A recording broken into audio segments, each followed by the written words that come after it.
Is legislator over there still with us? Yeah, in the legislature, yeah. A little trick. Well, since we need this time, I'll show you the office and all the fun gadgets and gizmos. See, told you it'd be the right one. Hey, But you can unlink the one on the agenda if it makes you feel comfortable. I just means I gotta send this one to Colin. Where's Allison? I have to call for Allison.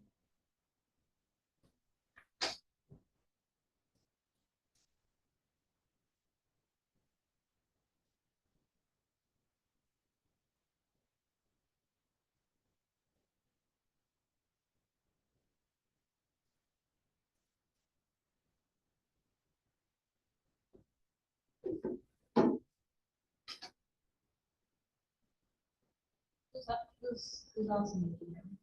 This is just Allison right now.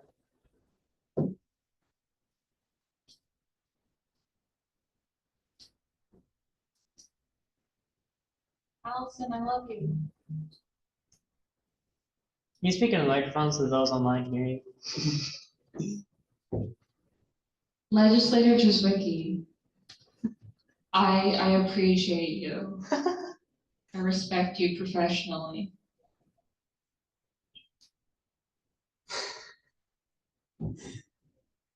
She doesn't answer. Mario says he will be at the meeting to get Arrow if it's in person or online, but it seems like he usually comes in person. Okay.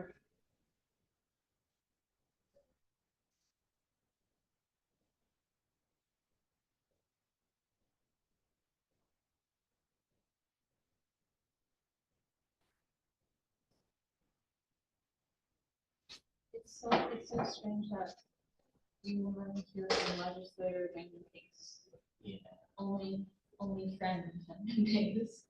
Only friendly. It's just like last year was like a little bird in the gallery, Geo. Oh, yeah. Comrade. Conrad. W job title. I wonder if there's a bunch of people like in the office or something. Like I don't know. Does anyone have the office phone number? what? There's several phone numbers, yeah. Do you want to call one? Oh, really? I think it's fine. They'll find their way up here. I just think it'd be fun to, if like, 'cause no one answers the phone, so I wouldn't expect them to. It'd be funny if they could. I answer my phone. My phone number is. But other people Oh. answer phones, guys. Hey guys, so Gavin Newsom just is already launching his presidential campaign. That's so fun. Wait. It's.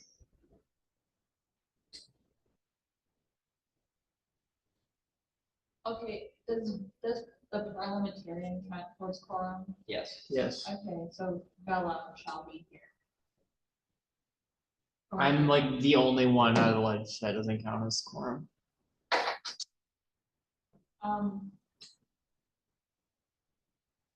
Is quorum 9 people currently? Quorum is, He's contemplating. Did you make sure the names were done? yes, I did. Okay. Quorum is 14. Oh, wow.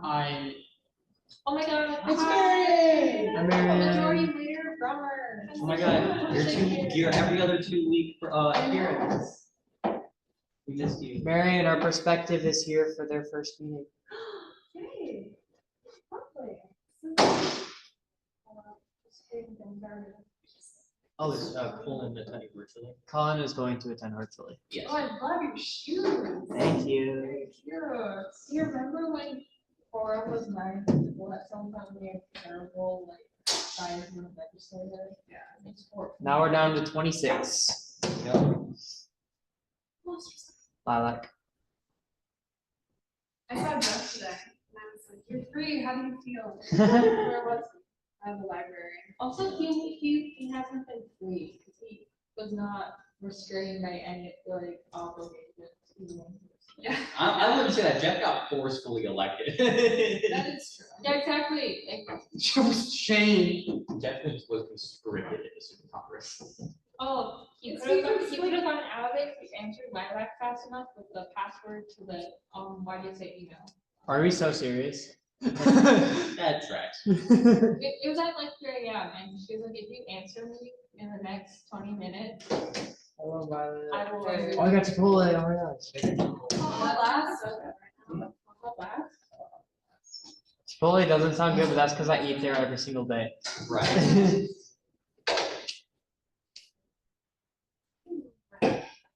Oh no, you're totally fine. Guys, I'm so sleepy, I don't wanna be here. My friend Tony Truth put news. my bag on the table on the floor, so I hate when like someone I like shows up. And I know. the bag, and someone shows up, I don't know, it's just. I hate Oh, when so my you bag agree on on that, I don't know if you saw it. I did, I actually. Okay, perfect, thank you. Hello. Hallie, come sit up here. You're a executive board member. Yeah, executive. This is the executive table. Yeah. I don't know this. Quite a bit. So Riley can come up here too. It's free. Actually worked at This is the executive board table. I get to be at the cool kid table. Yeah, with just would be Marcus, but he's virtual for some reason. We're both honorary e-board members, I could go up there if I really wanted to. Do you really want to? No. Exactly. Hi, guys. Yeah. And obviously the manager has to do like managerial. Clearly.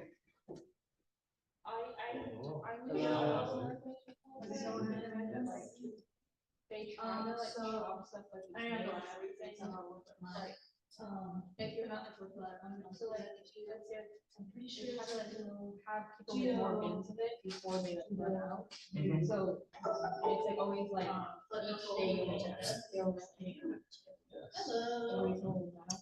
And then one day, 2 nights in a row, people didn't do it, so on tomato chopping work. So then they just get tomato chopping, like, early kids have that.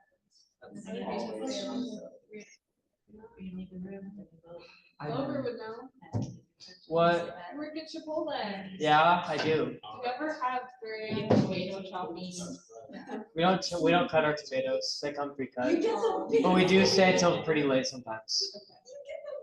Like I get out at 1 usually. How little less than 50 Alright, we got 3 online. Us and Kayla, Asia. Water. Somebody else did join online, but didn't get it. Yeah, maybe I'm a bad influence. So maybe I should- You know, Val. I have no clue. I currently don't. Did Val kill the newcomer storm? Okay. I don't know. So she got splashing and one. We start in just about 10 minutes. Everybody online, 10 minutes. She moved back to me. So. That dog. I dealt with Val relatively often, just currently busy. Matt, are you a realtor? I had no idea until I was your LinkedIn. I was like, you're a realtor? It's crazy. That's I the. think I've seen your photo somewhere. Do you do it like full time? Good for you. I just gave him offers, that's why. Yeah, good for you. I was wondering why you were doing stuff like that. I think I saw you on like a real estate like firm like website. Yeah, it's not a safety. I had to go on Zillow and stalk like open houses. I like to go around and like walk around and like I actually daydream. have two houses this weekend if you want to go. Oh, wow. Yeah. I am just not in the market for a house. Afford lunch. But it, Right. someday, I'll let you know. Well, you just go up and go there and daydream. Yeah, what are the houses? Where are they? I've got one called, there's a condo, and the other one's Oh, wow. Price range are For real, like, 550. wow, good for you. Could you like finance that with like? And then Like, I'd be, down payment, so. Yeah. Would you say the market's good right now? It's definitely a seller's But market right maybe now. that's something to do. 8, 9, we need 5 It more. has been for a while, we have like 2 to 4 months of inventory, which basically means if 0 more I'll just- houses are coming on the market, we run out of houses in 2 to 4 months. Yeah. So, Yeah. like a good balance is like 6 months of inventory, so. Not great, perfect, but not bad. There's not a lot of negotiating power, probably gonna have to. That's right. We're gonna have to go over the. So like high demand. President Johnson, can you please approve the duo push so I can get into the What meeting? day are open houses? Okay. We're not usually like 8 hours all day, Saturday, Sunday. Love congressional campaign.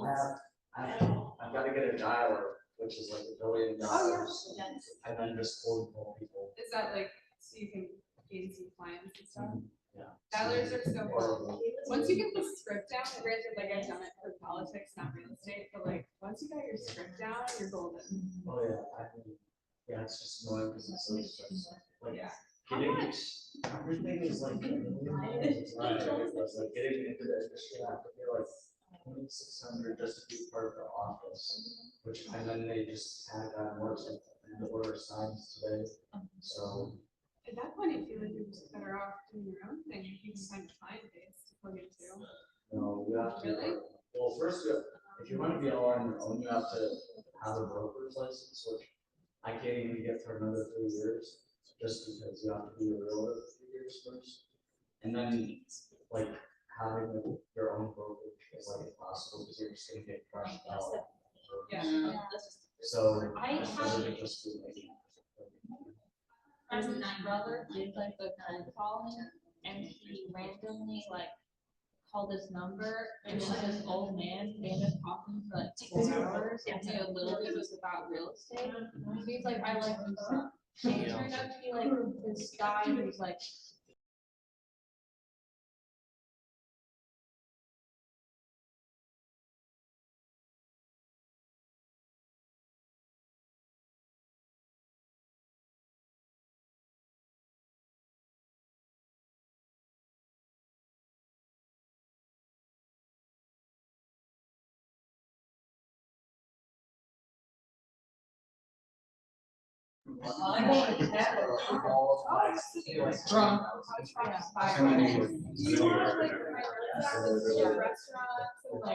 For those that just joined, starting in about 5 minutes. Starting in about 5 minutes, everybody. We need like extension cord or something. Yeah, I know. Oh, no. Stuck in the corner of the room. Oh, it's actually kind of. Those are other people's, What? how many people do we have? 8 people virtually. We have 1 person that's prospective legislator. 14. So we have quorum now. Yeah, we're good. Barely, but we have quorum.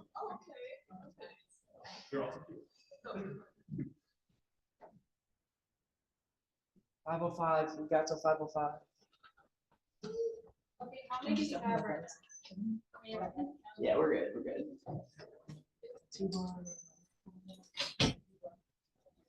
We start a headcount. Yeah, we're good. We have enough. Okay, that's okay. There's a extension cord over here.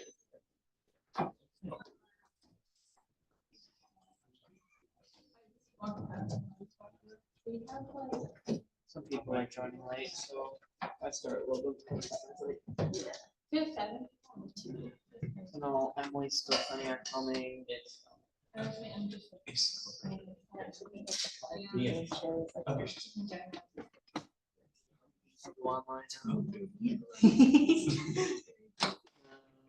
Go do that to y'all. I think I'm good.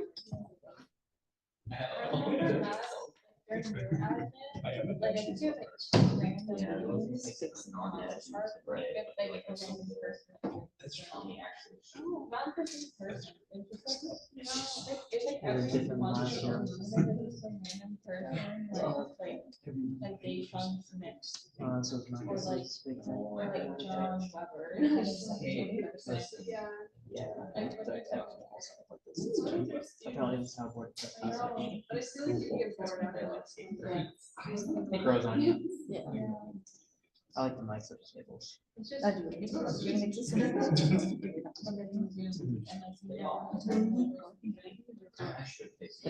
yeah. Camera She's off. got Although I will Oh. say, I need to have my camera off in details, because it's like on, I'm like looking at myself.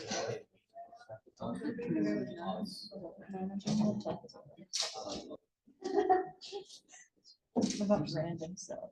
Okay.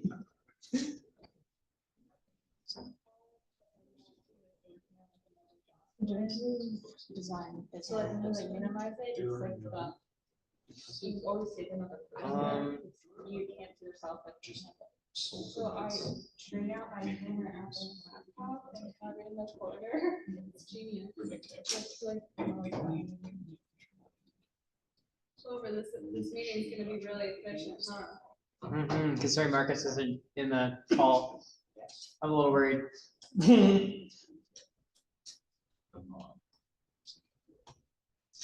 If Carolina is in here, who would be chair?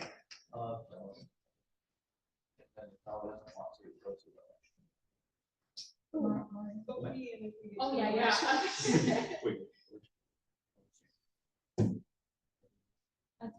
I'd love to watch your chair. No, you're kind of better.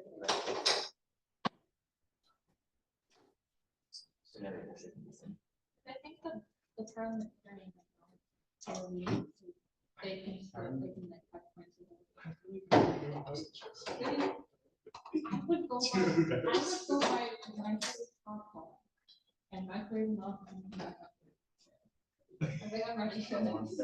I'm not gonna lie, like, it seems easy watching people that know what they're doing. Well, it's also Riley can't go up if Marcus isn't here either. That's true. Yeah, that's why.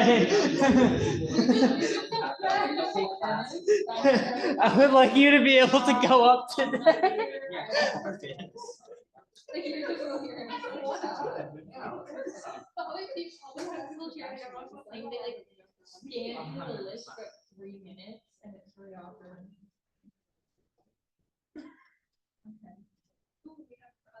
Okay, I'm done looking at Instagram for now. I just saw something that is, although very funny, something I shouldn't be right now. Hello?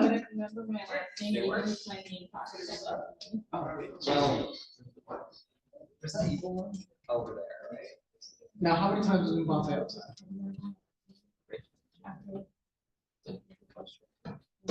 I'm gonna see. I'm so easy. Look at her flags. I was forgot about that. What else is up today? A bunch of my AI And bit it's not my last name. because I think AI is stupid. Wonderful. Oh, I didn't bring my folder. I can't give people pictures of Glenn. I have one that is. Thank God, thank God I can't get another picture of that man. I've been given too many. Don't tempt me. I will run down to the office and grab it. Oh, don't tell girls, she's gonna come and see the meetings, class soon. I have about 20 pictures of him right now. We come to the next GBM and it's just all over the back wall. No, I did get the wallpaper redone, so it's just a massive image of Glenn's face. Yeah. His laptop, he gave me a heart attack. That's lovely. Yeah. Yeah, it is. It's very, very fun. I'm starting it as soon as he joins the call. Which he did. All right. With that, I will call this meeting to order at 5:05 p.m. We'll start out with a roll call. When your name say present or present in voting. Majority Leader Bromer. President voting. Chairperson LaBelle. Present voting. Chairperson Valdez. Present. Chairperson Waters. President voting. Parliamentarian Bella. Present. Legislator Barris. Legislator Jeswicki.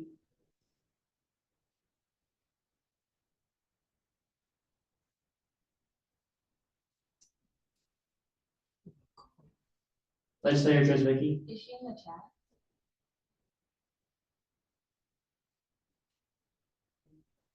Legislator Fayette, Present and voting. Legislator Avesa. Legislator Longer.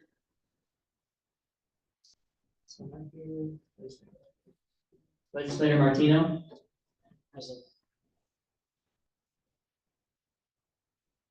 Legislator Mays. Present.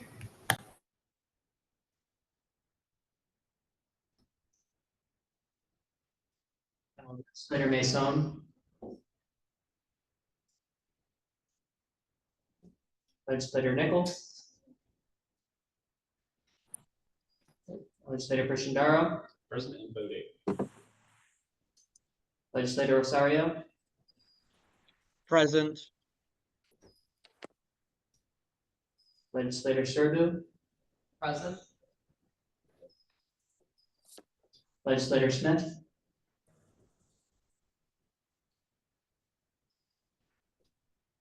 Legislator Snell.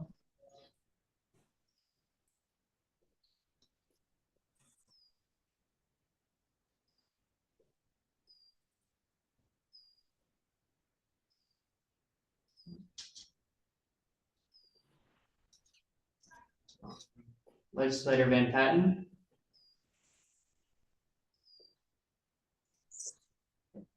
Legislator Wiegand. Present. Legislator Wolf. Present and voting. See present in the chat from Legislator Jezwicki. Legislator Longer, are you present or present voting? Present.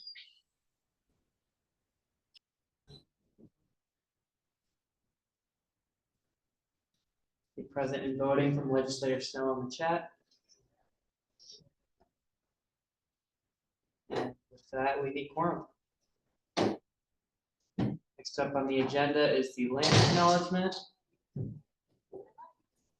Further, we recognize the wrongs done to those forcibly removed from their homelands and commit to fostering an environment of inclusion that is responsive to the needs of First Peoples through our words, policies, and actions. Next up, we have the approval of the agenda. Are there any amendments to the agenda at this time? Seeing none, we'll move on to a voice vote. Are there any nays at this time? Any yays? Yay. All right, with that, the agenda has been passed. With that, we'll move on into guest speakers. Seeing none, we'll move on into announcements. Are there any announcements at this time? Okay, seeing none, we'll move on into new business. First up in new business, we have the approval of Riley Demand for Director of Sustainability. This is presented by President Johnson. President Johnson, you have the floor. Hello, all. I know this one is a position you've all been very excited to hear about, considering the number of messages I've received with questions about this one. But I am happy to present Riley to you all for approval. I was rather impressed with her, and I hope you all will be as well. With that, I will yield.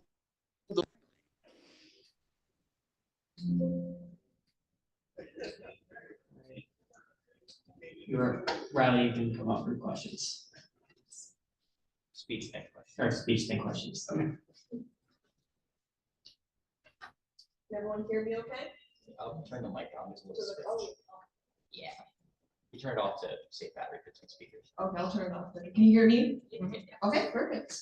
Hello, my name is Riley Damon. It's nice to meet all of you. And I am a senior majoring in environmental science with a specialization in sustainability and resource management. I have spent 3 years, all my 3 years of my academic career at OU. I also only live 3 miles from here. So I'm very committed to making OU a better campus, a better place, and making it greener.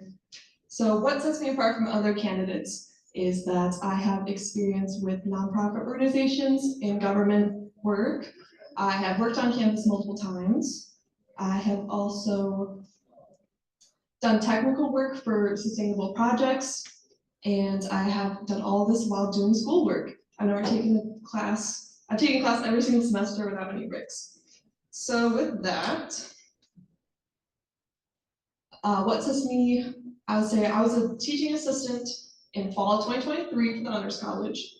And what that taught me was that I led 15 freshman students in twice weekly discussion-based classes where we kind of discussed the book we're reading and also answer any questions that they had for me. I developed and scheduled both volunteer and social events, so I know how to run an event, I know how to schedule one. And I've also done one-on-one reviews with each of my students about like OU, the resources they have, and also trying to get them to be the best person they can be here. I also want to mention I have a website you can go to. It's my name, RileyDewan.com, and I do have a QR code for people in person if you would like to.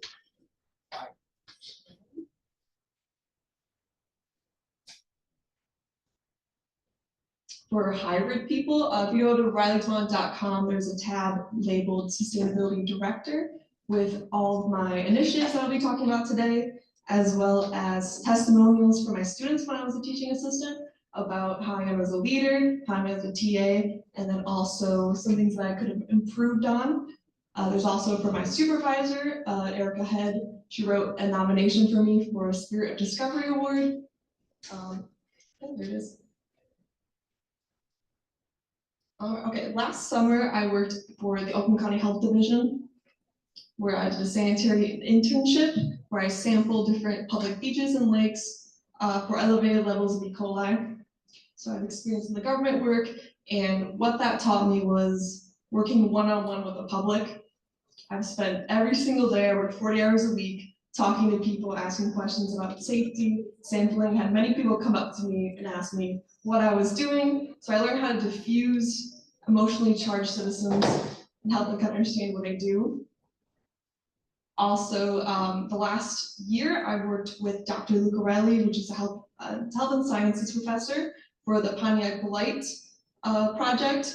Basically, it's doing surveys for different land parcels, including like houses, gardens, parks, and open lots. And basically we did surveys of like how many trees there were, what kind of vegetation was there, and gave that all the information to the city of Pontiac to let them know where to allocate their funding. And that also really improved my interpersonal skills with people because I was taking pictures of their houses while they were there. A lot of people would come out confused, upset. So I know how to diffuse someone to find common ground with everyone. And currently, I'm actually an environmental science intern for the Clinton River Watershed Council. I did see there was a banner here when walking in, which I thought was really cool. But daily, it's more of water monitoring tasks, including like collecting macroinvertebrates, testing for dissolved oxygen levels and stuff like that.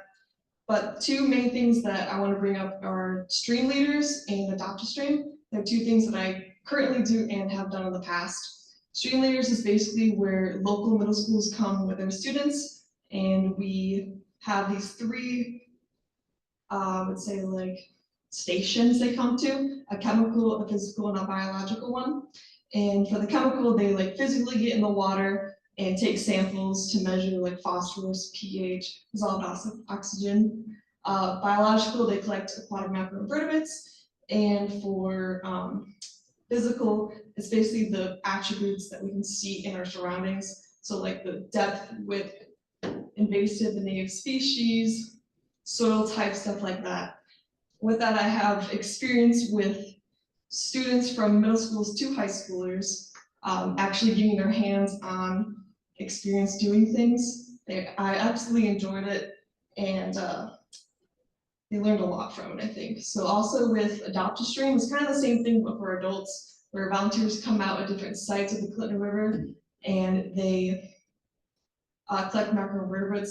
I'm not sure if you know what those are, but those are water bugs, basically, and the type can tell us about the water quality. So if they're intolerant to pollution, then they are more able, then we have a cleaner, better water. But if we have more pollution tolerance, then it can tell us that the water quality is not as bad, that there's maybe a spill or runoff, stuff like that happening. I've also done rain barrel and native plant sales and distributions. So with rain barrels, I showed people how to set one up, what the benefits were with them, and also the practicality of it. I feel like a lot of people think they're not as useful as they are, but they can reduce stormwater runoff, which is really an issue in urban areas. They can also save on money and costs on using water to water your plants and stuff like that.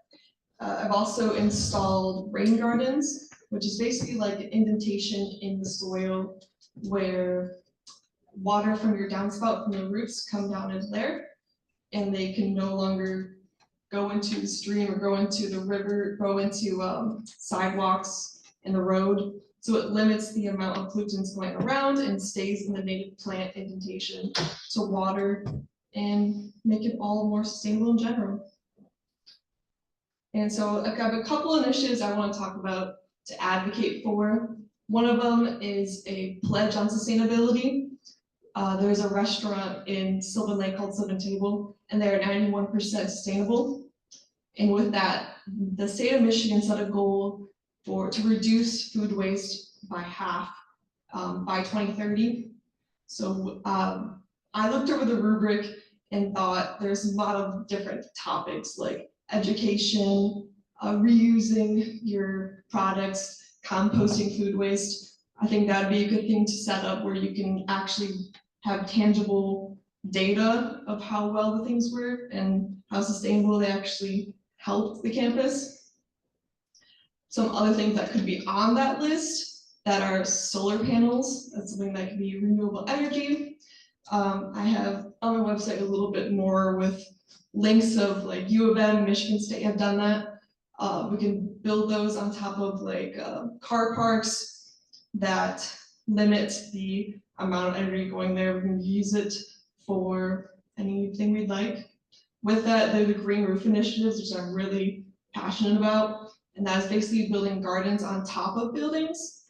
And these gardens of native plants with a waterproof membrane under them can stop the solar heat to come through the buildings and improve insulation of the buildings. So that's something that's really cost effective as well. So you don't have to worry about air conditioning your room and stuff like that. Also rain barrels and gardens are things that I've had experience with and would love to implement here. They're very low cost, very not much work to even set up or anything like that. I don't know why more people don't do it, but it's a little bit of a great way to be sustainable when reducing stormwater, but also using what we have on campus to do so.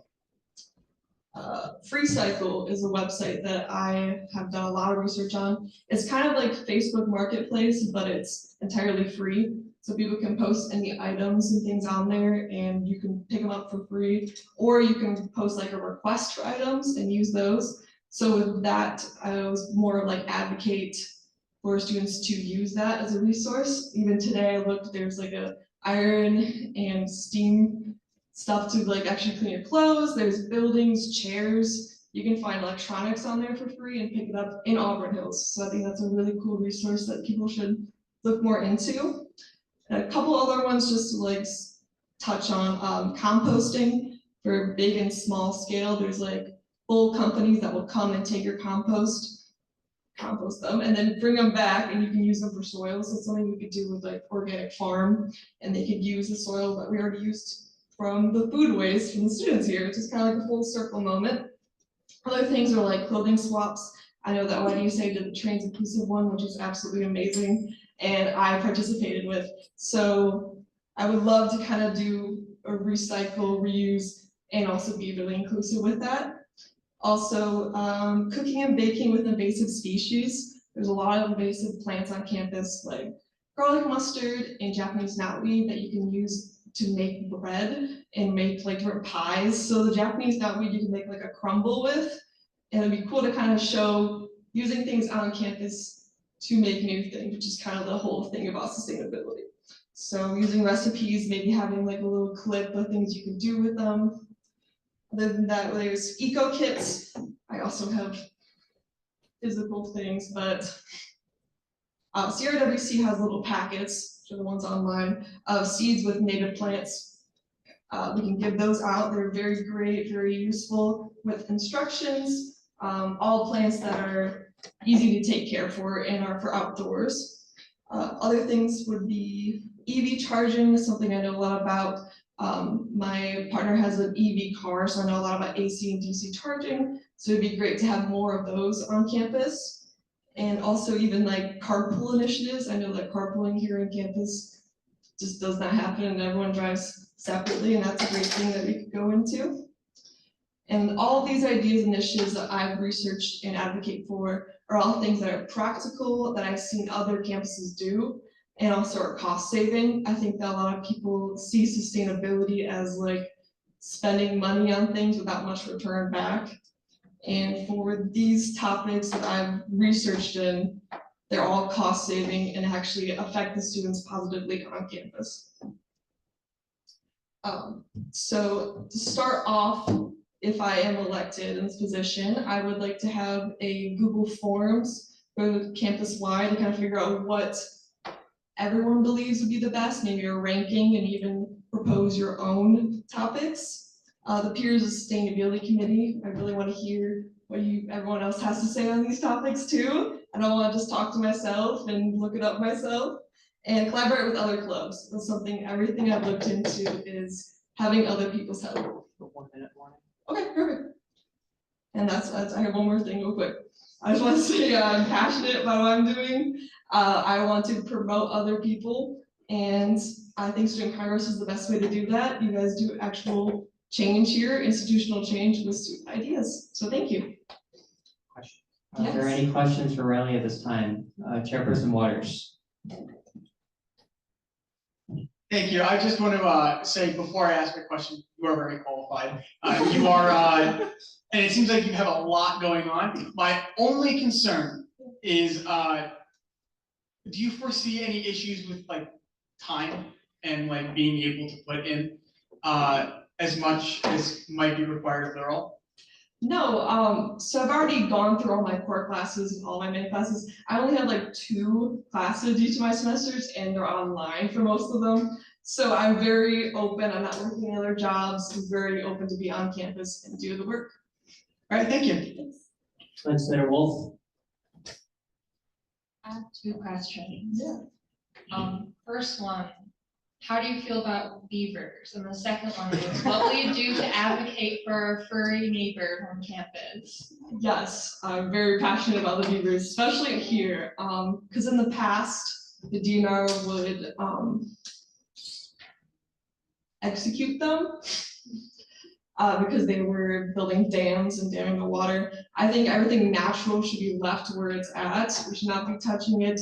Human involvement's not needed for those things. So yeah, they're advocating. DNR is a great place. Volunteering at the watershed or things like that. They always have volunteering for stuff like that.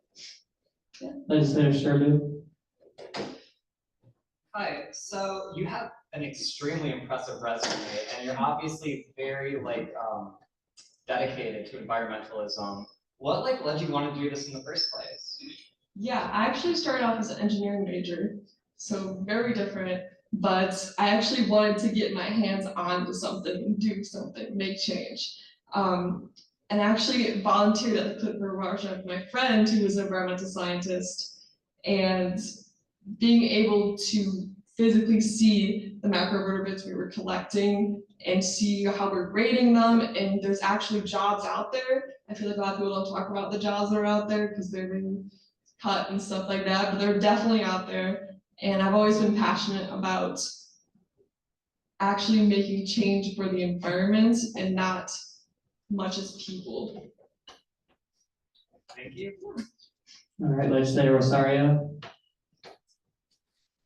So you've listed quite a number of things that you would like to accomplish or look into, but I do have another question for you. What is your thought on building a new garden in front of a residence hall? Yeah, are we talking about just a normal garden or more like a rain garden? Just really any kind of garden. Yeah. I think gardens are definitely positive. They're great with pollinators. I'm a little bit into the pollinator conservation club here, and they're huge. Making sure everything is perfect for them. A rain garden is great. I actually just installed one yesterday in Clawson, and for that we can have native plants and also stop stormwater runoff. So I would for sure be with gardens.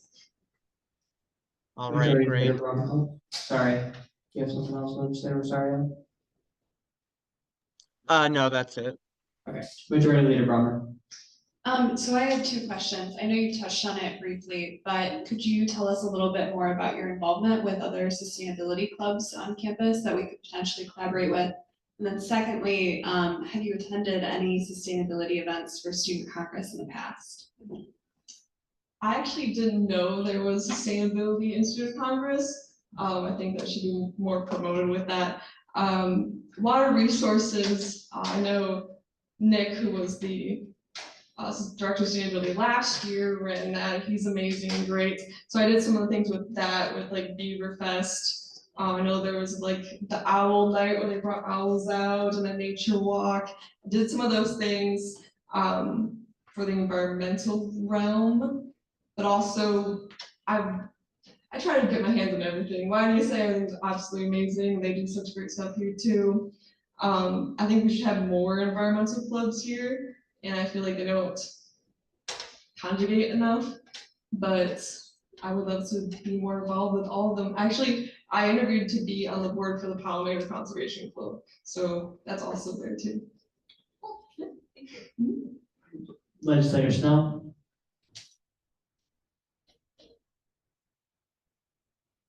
I was just wondering, I know you mentioned that other colleges have done similar things, such as you listed MSU.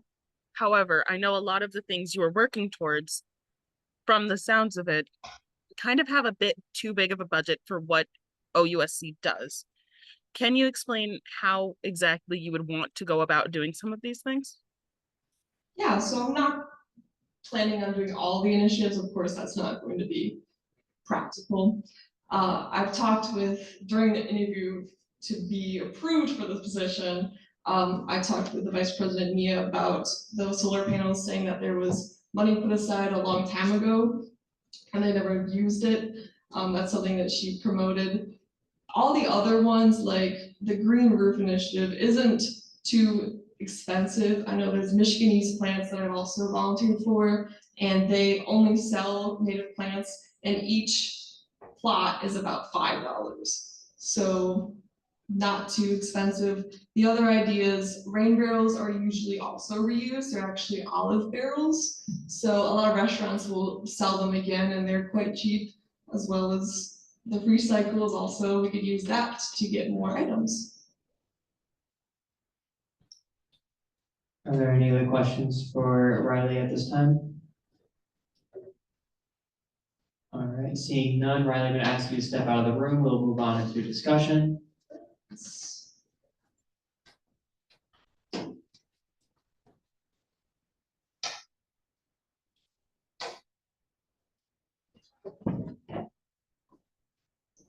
Really quick before we start discussion, Legislator Smith, are you present or present voting?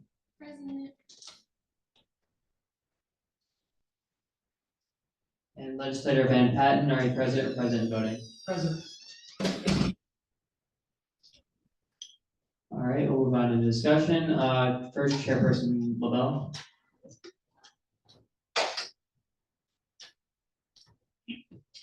I just want to talk a little bit about like, first off, I support Riley. I want Riley to get this position. I will be voting in favor of Riley. Riley is very qualified, as several of us have said.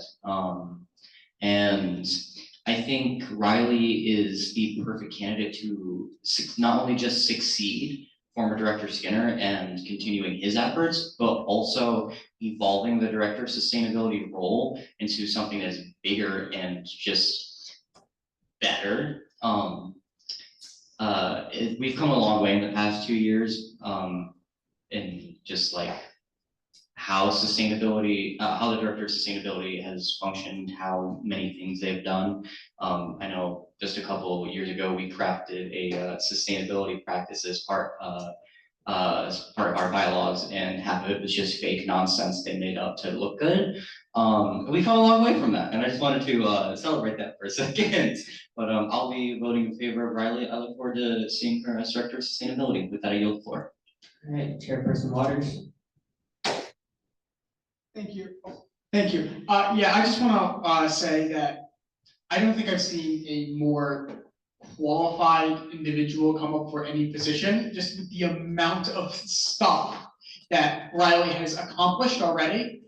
I think that Riley will make a very good successor to Director Skinner. And I will be voting yay. And I look forward to seeing them around. There you go. Legislator Personnaro.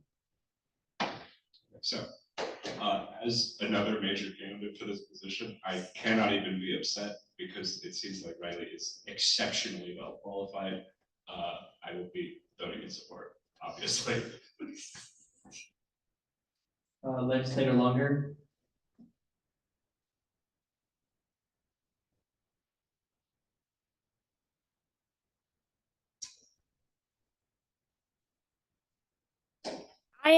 I think Riley would be a great candidate for this position.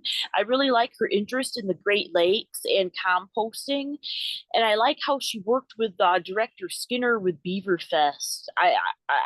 She sounds very passionate about environmental sustainability, and I would love to join her committee and work with her. With that, I yield the floor.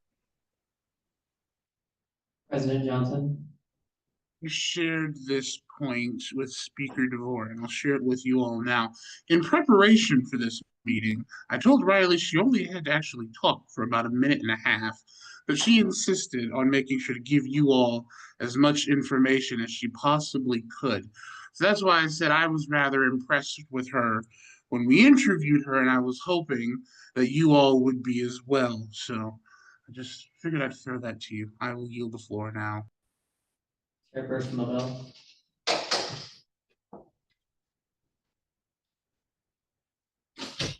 Yeah, I wanted to piggyback off of something President Johnson said. Well, yeah, piggyback off of what President Johnson was saying, that the entire time Riley was talking, she just seemed just so joyful to share all the details about everything she had on her mind regarding sustainability. And that's a level of passion which I currently miss in the office. And I can't wait to have her as Director of Sustainability. There you go. Are there any other points of discussion at this time? Okay, with that, we'll be moving on into a vote. Majority Leader Brummer. Yay. Chairperson Lavelle. Yay. Chairperson Waters. Yay. Legislator Fayette.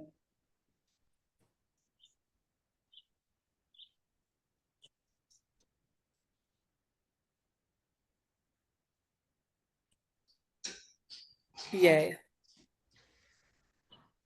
Legislator Personnaro. Yay. Legislator Snell. Nay. Legislator Wolf. Yay. Seeing a yay from Chairperson Valdez in the chat. Parliamentarian Vella. Yay. Legislator Dreswicki. Yay. Legislator Lunger. Yay. Legislator Martino. Yay. Legislator Mays. Yay. Legislator Rosario. Yay. Legislator Serbu. Yay. Legislator Smith. Yay. Legislator Van Patten. Yay. Legislator Wiegand. Yes. Can we please get the door?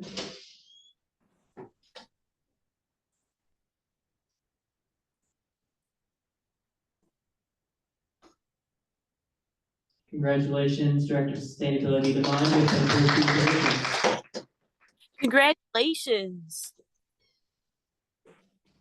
Moving on to the agenda, we have the approval of Gio Liotti for the SAFB co-chair. This is presented by Chairperson Ludwig. Chairperson Ludwig, you have the floor. Hello. So you all know Gio. Gio used to be the chairperson for SFB. And I believe that she would be the best person to be co-chair for SFB. But I think I want her to tell you why. So go off here.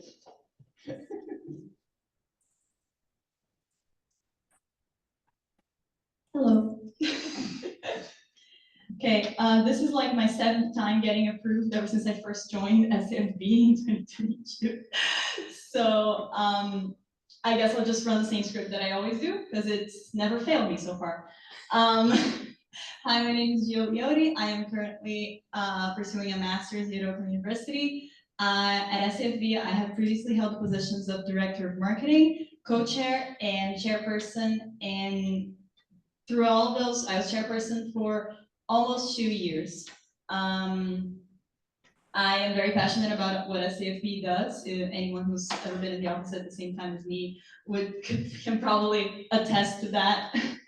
And I would just be really happy to come back to SAFB in order to help out the new chairperson at the best of my capabilities. That is all. Are there any questions for Gio at this time? Advisor Miller? Be transparent, please, about how long you can serve in the role. Oh, yeah, of course.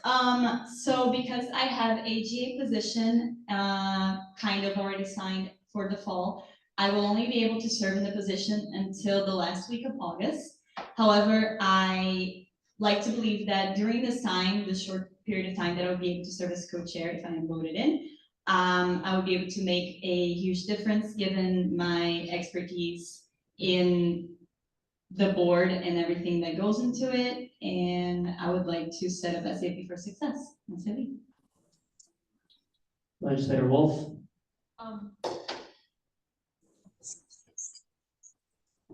Seeing that you're leaving right before the fall, do you have any successors in mind, or are you prepared to help find a successor? Oh, I don't have anyone in mind particularly, but when I sent in my resume for this position, I had in mind that I would be, as soon as I got hired, I would be diving into exactly that, like training someone or helping hire someone else for the role and training them as best as possible before the big rush of requests that usually comes with the fall semester rolls in.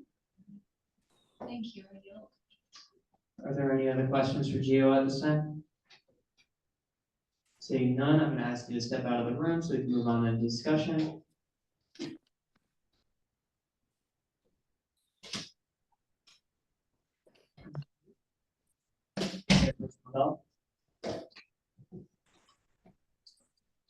Hello, I would like to share my opinion with everyone. As one of the longer serving members of OUSC, I've worked with Gio nearly every single second I've been in student congress.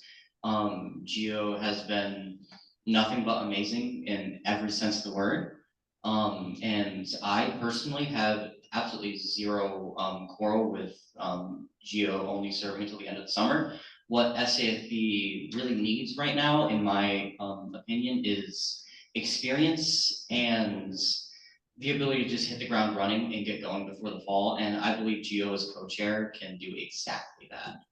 With that, I yield. Chairperson Waters?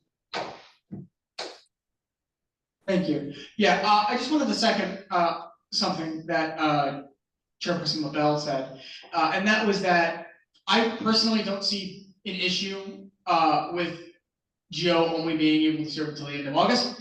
I feel I would agree with Chairperson LaBelle that what SAFB needs, and I don't need to speak for Director Ludwig, but is experienced people who can set it up in a way in which it has a lot of success going forward. I have confidence in Gio to do that as probably the most, and you can correct me if I'm wrong, the most experienced person that is going up for SAFB, having been chair for 2 years.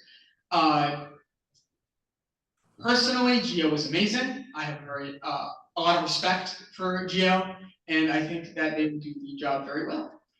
With that, I yield. Legislator Lunger, I've known Gio for a long time. I think she'd be a great candidate for this position. Back when she was SAFB chair, she did an excellent job, and I remember talking with her and collaborating with her. And she was really passionate about accounting and the funding for student orgs. I think she's great. With that, I yield the floor. Legislator Snell,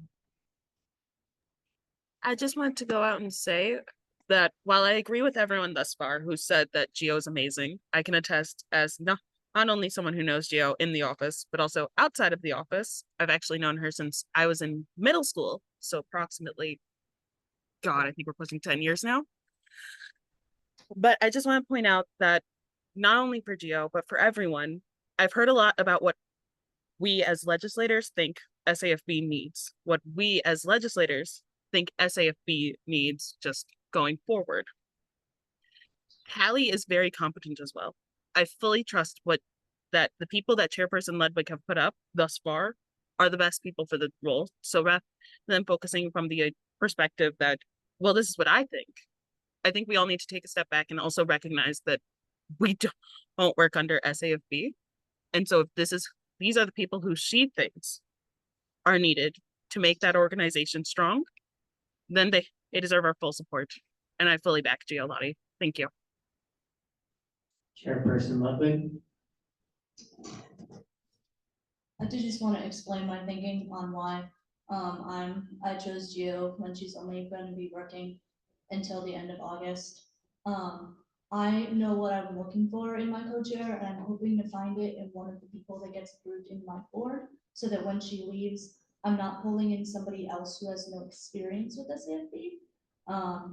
And having Gio there so that I can focus on looking for that new co-chair and while juggling all the other duties that come with being in SAFB and the changes from Gazorix to my sale. And I think that having Gio would help with that immensely. Legislator Smith, did you still have a point? Does anybody else have any other points or questions? Seeing none, we'll be moving on into a vote. Majority Leader Brummer, Yay. Chairperson Lavelle, Yay. Chairperson Waters, Yay. Legislator Fiatete, Yay. Legislator Brishendaro, Yay. Legislator Snell, Yay. Legislator Wolf, Yay. Legislator Valdez. Seeing a yay in the chat. Parliamentarian Vella, Yay. Legislator Dreswicki, Yay. Legislator Lunger, Yay. Legislator Martino, Yay. Legislator Mays, Yay. Legislator Rosario, Yay. Legislator Sherbu, Yay. Legislator Smith, Yay. Legislator Van Patten, Yay. Legislator Weekend. Yay. All right, sorry. We're open the door. Legislator Barris, are you present or present voting? Present, please. All right, and how would you like to cast your vote? Yay, thank you.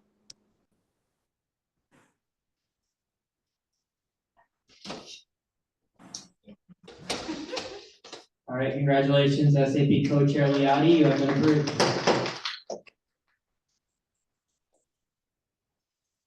Moving on the agenda, we have the approval of Tulu Bashar for the Director of Accounting, presented by Chairperson Ludwig. Chairperson Ludwig, you have the floor. And another person that you guys have already met with in other positions.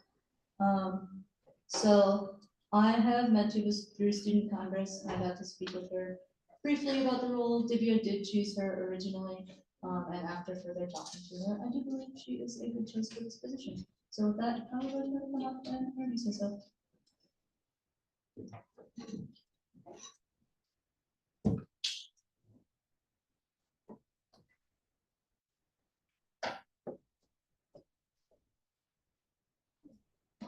Good evening.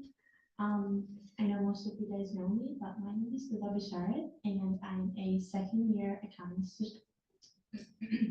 Accounting student here at OU with a minor in marketing. I am very happy and thankful to be standing here in front of you for the position for Director of Accounting for SAFB. Thank you for considering me. I believe I have always been someone who is organized and someone who pays attention to detail. Two things that are really important for this position, and especially when it comes to making sure that things are done right in the budgeting area and that everything adds up and it makes sense once you look at it. And it is transparent to everyone, that even someone who's not part of student Congress or any student organization, they understand where's the money coming from and where is it going. In terms of my experience, I have taken a lot of accounting classes in high school, as well as during my first year here at OU last year. And currently I am doing a training program with Romero Mentoring for investment banking and private equity, which has helped me better understand the financial statements and budgeting area, and it has helped me understand how to analyze financial statements and what they really mean. When you look at the numbers, what they are telling. I also serve as the treasurer for Humanity First, which is a very newly formed student organization here on campus. That role has also given me valuable insight into how student organizations manage their budgets and what financial responsibility looks like from their end. And that role has helped me understand the importance of communication and accountability when it comes to funding. So I believe these experiences have taught me how to stay organized, how to manage information clearly, and work well with others. I'm confident enough that I can do a good job for this role, and I'm excited for the opportunity to contribute to the success of SFP. Thank you. Are there any other questions for Tuba at this time? Seeing none, Tuba, I'm going to ask you to step out so we can move on to the discussion.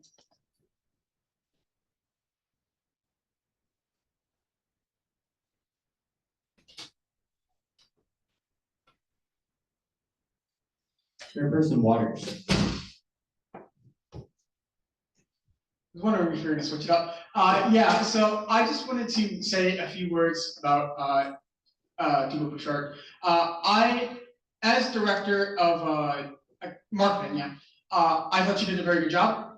I thought that she was, and somebody that was on that committee last term can further fill us in on that if they wish. But I thought that she did a very good job. Very, very good work ethic. I'm very happy to see them come back, and I will be voting yay. That yield. Chairperson LaBelle. I was going to say something very similar, so I'm not going to rehash those points. I served Tuba last year. I think she's a great candidate. And I look forward to seeing her in SAP. With that, I yield. Legislator Lunger. I worked with Tuba Bouchard a lot when she was director of marketing last administration, and she did an excellent job. I think she'd be good for a position in SAFB, especially with her good accounting skills. With that, I yield the floor. Are there any other points of discussion about Tuba at this time? Okay, moving on into a vote. Majority Leader Brummer. Yay. Chairperson LaBelle. Yay. Chairperson Waters. Yay. Legislator Friatete. Yay. Legislator Prashandaro. Yay.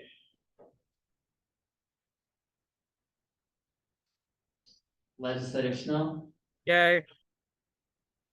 Legislator Wolf, Yay. seeing a yay from Chairperson Valdez in the chat. Parliamentarian Mello, Yay. Legislator Barris, Yay. I'm gonna pause really quick. Legislator Mason, were you present or present in voting?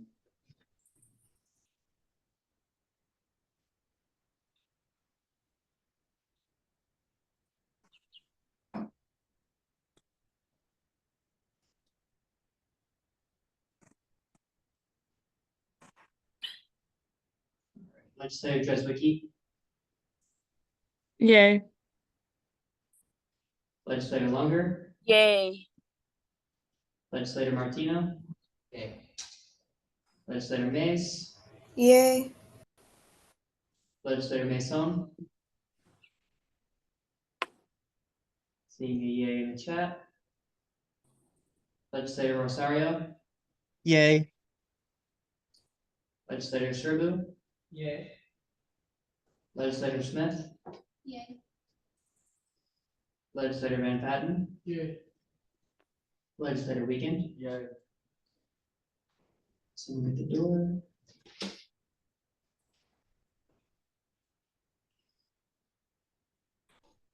Congratulations, Decker County Bouchard, you have been approved.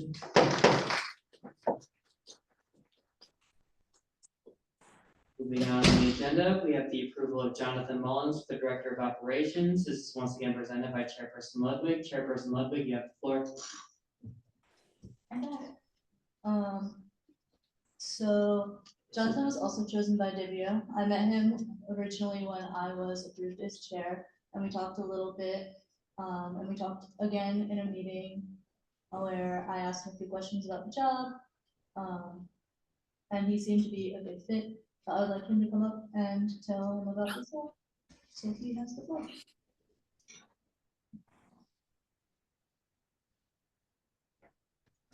This on? Okay.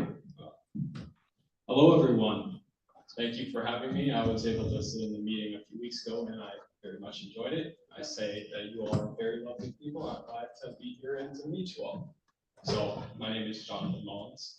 I am a junior here studying general business management.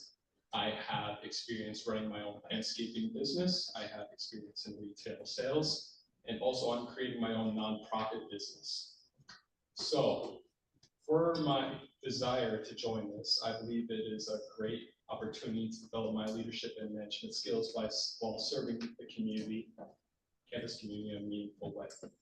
And I'm very excited about the job, and I've already started working on a logbook for the equipment for SAFB, which I have created so far through Google Sheets, and I've been plugging in formulas since I have been approved after the interview. And through my experience in my landscaping business, I've developed skills in project management, accounting, and of course the monitoring of equipment, while also maintaining a maximum of 7 customers at a time, while also having 3 informal employees. Also, with my experience creating my own nonprofit business, which I fund and manage myself, I have gained experience in organization, media, and of course, the acquiring and production of products. Also, through my experience in retail sales, I have experience with managerial skills, as I have been working in place of my managers when they need me. And during last summer, while I was running my landscaping business, I was able to work full-time while ensuring that I was working my landscaping business. So obviously time is not going to be a problem for me. And yes, that is all I have to say. Thank you. Questions for Jonathan at this time? Chairperson Waters. Thank you. I just had a quick question. You mentioned you had a nonprofit. Yes, sir. What is that nonprofit, if I may ask? So it's called Faithful Soap. It's about creating high quality body care products for those who can't afford them. So I get the best quality soap base while also getting essential oils, and I make all that and I give them away. All right, thank you. Of course. Legislator Wiegand. Any other questions for Jonathan at this time? Okay, seeing none, I'm gonna ask you to step out so we can move on to the discussion. Of course.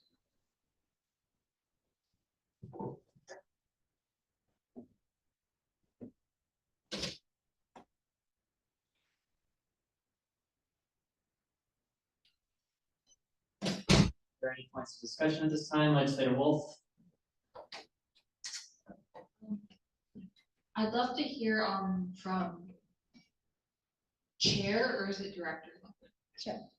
Chair Ludwig, I'd love to hear from you a little bit about what the position of Director of Operations, because I'm very familiar with Chair, Co-Chair, Director of Accounting, and Director of Outreach. I don't really know a lot about this position. Could you let us know like why you chose this candidate and all that jazz? Chairperson Ludwig? Yeah, so, I believe Nia created this position, either Nia or Divya, I don't know. But this position is to keep track of all of the equipment, that is in the OSI. Because it is too large of a job for the Director of Audits to do on their own. Because it's a new position, all the details haven't entirely been worked out. But it would be doing some of the things he said he's already done, creating an equipment log, to track all those things, see what students are doing. And they would work with the Director of Audits a lot on that, once that position is filled as well. Any other points of discussion at this time? Seeing none, we'll be moving on into a vote. Majority Leader Brummer? Yay. Chairperson LaBelle? Yay. Chairperson Waters? Yay. Legislator Fayette-Tete? Yay. Legislator Christian-Darrow? Yay. Legislator Snell? Yay. Legislator Wolf? Yay. Seeing a yay from Chairperson Valdez in the chat. Parliamentarian Vella? Yay. Legislator Barris? Yay. Legislator Dreswicki? Yay. Legislator Lunger? Yay. Legislator Martino? Yay. Legislator Mace? Yay. Legislator Mason? See a yay in the chat. Legislator Rosario? Yay. Legislator Sturbu? Yay. Legislator Smith? Legislator Van Patten? Yay. Legislator Weekend? Yeah. Someone got the door.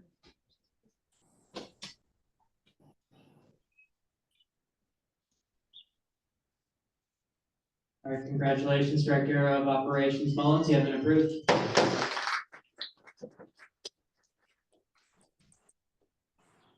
Finally, we have the approval of Hasfa Manaf for the Director of Outreach. This is once again presented by Chairperson Ludwig. Chairperson Ludwig, you have the floor. All right, this is my last one, I promise, today. So unfortunately, I got to speak the least with Haspa. So I will have her showcase what her resume and talents are to all of you. But with that, she has the floor.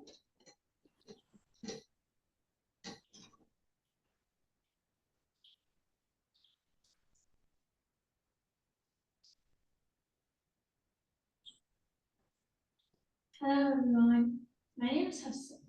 Can you all hear me? Yeah. Okay, my name is Hafsa Manha, and I just finished my first year in biomed sciences. So I'm very honored to be standing here being considered for the position of Director of Outreach. I understand that my job is to build the bridge and like fill up the gaps between student organizations and us as SAP. And I promise to, although I will be honest with you all, I don't really have a professional or like an official experience with this, but I do promise to show my best, do my best. Yeah,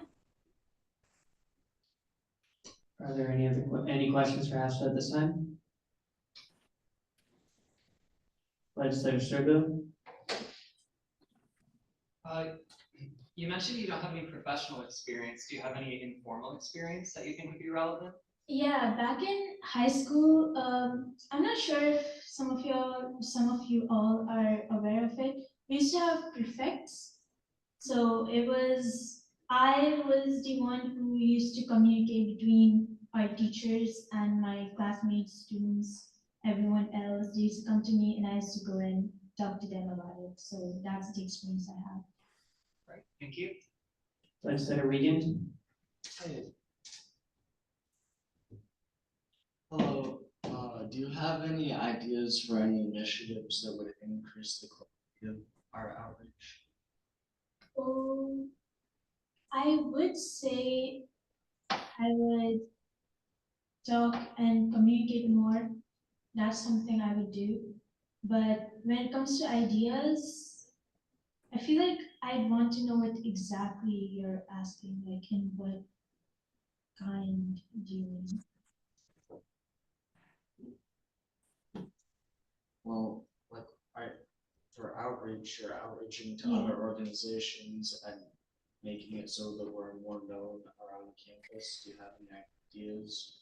Well, yes, I feel like I would first communicate with each student organization and then ask for feedbacks so I know how we can improve. And then when I talk to the next organization, I can make it well known, if that makes sense. Okay.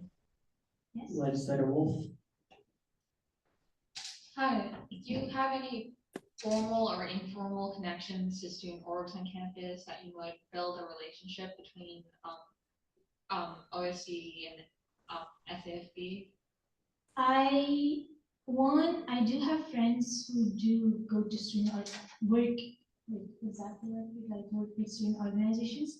And second, I was thinking of joining one just for no reason because it's interesting. I will. Are there any other questions for HAFSA at this time? Seeing none, I'm going to ask you to step out for a minute just so we can go into discussion. Legislator Snell, were you a question or for discussion? Discussion. Okay.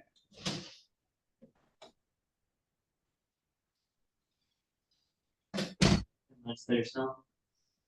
I was just wondering, is there like a motion we can do to bypass discussion? I feel like there's not really much discussion going on, so we may as well move along to just voting.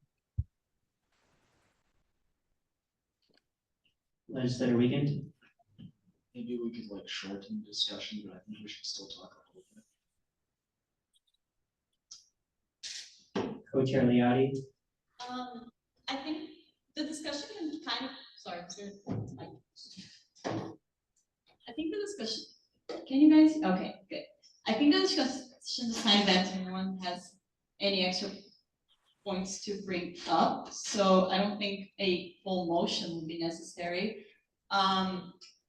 But regarding HAFSA, The mic is interfering with the speaker above, you can't turn it off. okay, got it. I think regardless of the amount of professional experience she does or does not have, I think she could be a great fit for the, yeah, that would be good. Thank you. I think she could be a great fit for the job just by seeing like how, I guess, excited she seemed to be to learn how to do the job. So I think that's all I have to say. Legislator Martino?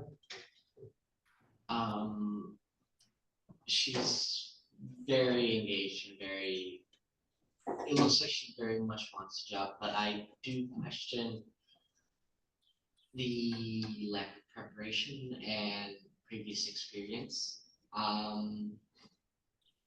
It's outreach role is very important for us. We need to get out there more and justify our existence, honestly. And I feel like we need someone who has a plan for that, with that idea. Legislator Smith?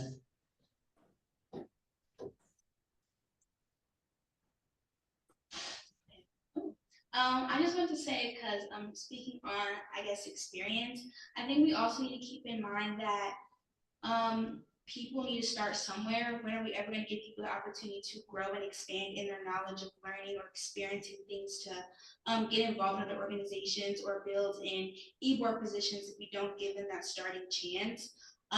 Even though I don't think maybe she's the most experienced and well-informed in certain areas, I think she comes with a lot of heart and dedication, which I honestly think is the most important reason. I think if she comes with the goal of wanting to do the job correctly and having the heart for it and the perseverance to do well and communicate with her team as well as OUSC and as well with organizations, I think that's what we really need to focus on. I do think it's important to think about credentials, but I also think it's important to just think about a student as a whole. She just said she finished her first year.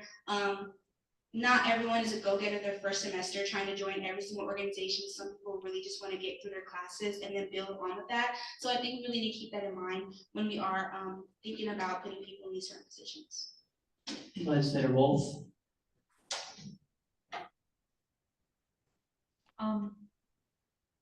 The lack of a resume does concern me a little bit. And I feel that she wasn't entirely prepared to defend her candidacy for this position. But I do find her to seem very well-mannered and very personable. And I think that is one of the most important core qualities of outreach, is being, personable and well-mannered, and, putting a good, first contact between SAFB and student bodies. And I believe that with Director Bouchard and her former role as Director of Marketing, I believe that Hafsa and Director Bouchard could create some amazing materials that she can communicate to the student body with. And I think, I definitely think there's a lot of experience currently in SAFB that will definitely be able to, turn Hafsa into the best possible version of herself for this role. I yield. Legislator Wiegand. I just want to say that I was very underwhelmed. It was not necessarily an impressive speech. I know that I'm not bothered by the fact that she has no experience, because this is more of an entry-level position, and I can forget that. That doesn't really matter to me. What does matter to me, though, is the fact that she had no ideas. I feel like if you're going up for a position, you should have at least an idea of what you're going to be doing in the position. She seemed a little confused, so that frustrated me, and I don't know why she's applying for a position if she has no ideas for the position. So I'm gonna vote nay. Chairperson Ludwig. Okay. Legislator Snell. All right, I just wanted to point out also that I know that one of the main goals we had for this administration was to repair that sort of divide we've created with SAFB. I feel like now would be a great opportunity to do that, because if this is who Hallie, aka Chairperson Ludwig, has chosen as the best possible fit for Director of Outreach, I think we owe it to SAFB to at minimum give them the support and approve of her decision, even if we have those reservations. If we can see, maybe, because we don't see the day-to-day of SAFB, we don't see all the time, oh, this is how outreach can go. And even that lack of resume can actually turn into a great strength, because she might have an idea that someone who had an extensive resume, who had time to get to know what outreach can look like, who kind of knows what it's supposed to do, she can have a new idea that maybe someone who's used to the status quo might not have yet gotten. With that, I yield. Co-Chair Liadi. I think, I don't know if there's a misunderstanding or not, that this Director of Outreach position is for SAFB and not OUSC. For when people join SAFB, they're not really required to have, I guess, initiatives, if that's not really a requirement. They are supposed to kind of know what goes on into the job, but it is all right for them not to be 100% into the loop because they have not been initiated yet. Like none of the people going up today have been in the office aside, in the SAFB office aside from me. So that is kind of my thought behind it. And what she mentioned about being a prefect in high school, that is like kind of impressive outreach in a sense, because I don't know if you guys were ever in the position. I mean, we are student conference, so I guess yes, but having to talk to students and then relay that information and being the messenger between figures of authority and figures of non-authority is a hard job when it comes to outreaching. So given I wasn't aware that she had that experience before, but once she mentioned that, it clicked in my head, like, yeah, it does make sense for her to join in this position. And the lack of resume, like so many have said already, this is an entry level position technically, so that can change and she can actually turn out to be like one of the most impressive people to join. We just don't know yet because she hasn't joined yet. Than you. Legislator Sturbu. Okay, Legislator Mace. I finally learned how to raise my hand on here, so yay. I noticed a lot of legislators were stating how they felt a little disappointed with her speech and lack of ideas, but going off of what other people have also stated, this is not for OUSC, this is for SAFB. And earlier, you guys were talking about how some of the other candidates that we got through, you thought that because are you director? Ludwig thought that they were the best, that they should be voted into, and I feel like we should keep that same energy for this candidate as well. Also, I would say that even though she might not have that much experience with outreach, it doesn't take that much to ask for support with the team that they have at SAFB. It also, I feel like we can give her a chance. Like, it's fine. So with that, I yield. I will note that we have 15 seconds left on our discussion timer. If there's any motions to extend that at this time. Are there any other points of discussion at this time? Seeing none, we'll be moving on into a vote. Majority Leader Brummer. Yay.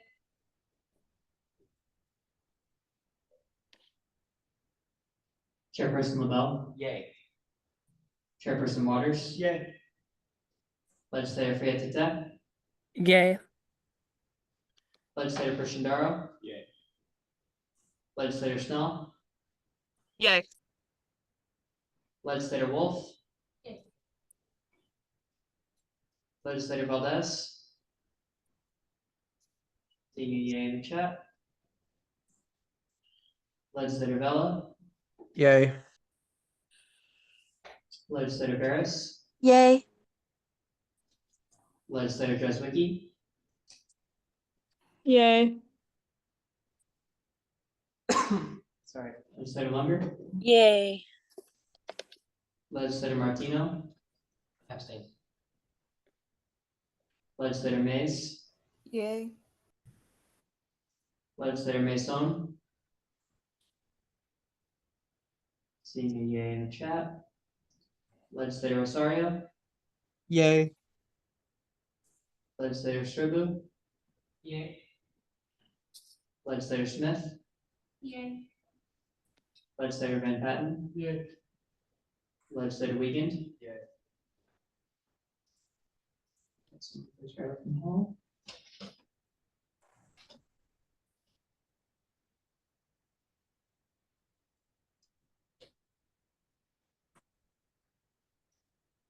Congratulations, Director of Outreach Manai. You've been approved to your position.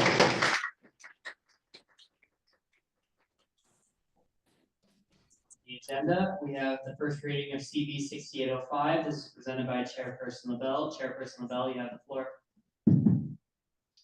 Thank you. This is a rather large bill, but I'm gonna try and keep this a little brief just because this is the first reading and we can't vote on it. And I'm going to say this now before I read through this and before people talk about concerns with this bill. Just for the brevity of this meeting and to save us some time, I'm going to highly encourage people who take note of anything they would want changed or want to mention anything they want changed to, instead of mentioning it, to just talk with me instead, because I have produced an exponentially large amount of legislation for Student Congress, and each time somebody talks with me about a change they want to make on a first reading, they never talk with me again about it again, and it just gets forgotten. If you want to see a change, please message me on Slack, ask for my phone number, something. But with that, I'll go through the bill as soon as that's closed. Thank you. So what is CB 6805? This is a bill to ban usage of generative AI for Student Congress in the production of legislation and through graphic design. If you could scroll down, I'm going to skip the whereas because it's not really necessary to read. So this essentially is creating an entire new section in Appendix 1, Article 1, just to talk about AI and how. So I'm going to go through this. This will be point L in the Congressional AI policy. As University Student Congress continues to work to produce impactful legislation that not only impacts students in a meaningful way, but in a way that shows good faith and respect for their constituency, it's imperative that the members of the University Student Congress carry out their duty of producing legislation and producing other works themselves rather than through the usage of generative AI. Generative AI shall be defined as AI models that generate completely new content in the forms of text, images based on patterns, trained behavior, and prompts. Generative AI is not spell checkers, accessibility tools, spam filters, recommendation systems, fraud detection, image recognition, and analyzation tools. Scope of applicability. Congressional AI policies shall be enforced during University Student Congress meetings, events, collaborations, forums, legislation, marketing, all forms of OUSC affiliated communication, and other official activities. Any platform and medium that performs the function of University Student Congress performs the function of the University Student Congress, which is being used to represent and facilitate the University Student Congress business. Members shall not use generative AI in creation of legislation or marketing graphics tools in any way, shape, or form. Enforcement. Not every piece of work or legislation needs to be checked for AI usage. If a member is found to have been using generative AI, they cannot be sanctioned as a member, which means they can't have a OUSC grievance about them and it can't be removed from Congress. Apologies, I lost where I was at. If a member is, okay, I already read that, my bad. The legislation they produce with generative AI will not be allowed to be on the agenda until it is rewritten without the usage of generative AI. The Judiciary Chair and the Steering Chair shall work in tandem to ensure that generative AI is not being used on legislation. Before legislation is declared to have been written with AI, they must be checked by 2 different AI detection tools. I'm iffy about that number. Thinking about raising it, I'm not entirely sure. But at the moment it says 2. Legislation must be above 75% chance of being AI written to be labeled as AI written. I'm going to write this in here, but if something is over 75% chance of being AI written by a detection tool, we can still go into a document and analyze it and see if it's going to, well, we can look at the version history and see if it's been directly copied and pasted from an AI tool or if it's actually been typed out. It's relatively easy to enforce. Specific sections of legislation may be singled out as AI written if a specific section is labeled as AI written. Meaning, say if one section of this bill, a part of this policy I wrote, was AI written and the rest of it wasn't, the rest of it can be here on the agenda, that a part that's AI written cannot be, which in that case, somebody's just going to rewrite it anyway and put the whole thing on the agenda, but still. The president and vice president shall work in tandem to ensure that works created by the executive board and their committees are not being created using generative AI. The method for doing so is at their discretion. Works created by the president and vice president shall be checked by the speaker of the legislature and the judiciary chair. Please scroll down, or is that it? Oh my gosh, that's it. I thought there was more. Legislator Snell? I just wanted to point out what generative AI checkers have been proven time and time again to be anywhere from slightly to largely inaccurate. For example, there's been cases where the Constitution of the United States has come up anywhere from 22 to 58% AI generated. Documents say that are about different bills have been, not just in OUSC, but within US Congress, have been coming up as written by AI. So which platform do you plan to use for this AI checker? Would it be something that like professors have been using at OU, or would it be something that we found on our own? Second, would there be follow-up steps, such as, say, someone who writes in their, I don't know, Google Notes. I know this is something I do. I'll write it in a Google Note, then actually copy and paste it into a doc or something. How are we going to make sure that we're not actually punishing students who aren't using AI, who are genuinely doing the work, and just so happen to be caught by an AI checker because, oh, well, you know, everything must be AI. Yeah, absolutely. Thank you for asking that question. So, as I said before, and of course you mentioned the Google Notes thing, I will go over that in a second. For things such as like graphic design, if we suspect that it's AI generated, a detection tool detects it as AI generated, we can go from there and just be like, okay, can you show me the Canva file? Can you show me the Photoshop file? In which it's more than likely not generative AI if they actually have the file in which they created it step by step. For legislation, of course, I already mentioned the just going through the version history. And if somebody used their Google Notes, I mean, we can just they can just show their Google Notes and prove that. I doubt somebody's gonna copy and paste their entire thing into Google Notes just to get around being checked for generative AI. That's so not worth it. Apologies. Oh, yes. In terms of what tools we'll be using, I haven't exactly decided that yet. I want to talk with more people and see what they think. But looking into what tools the professors may use would be a great idea.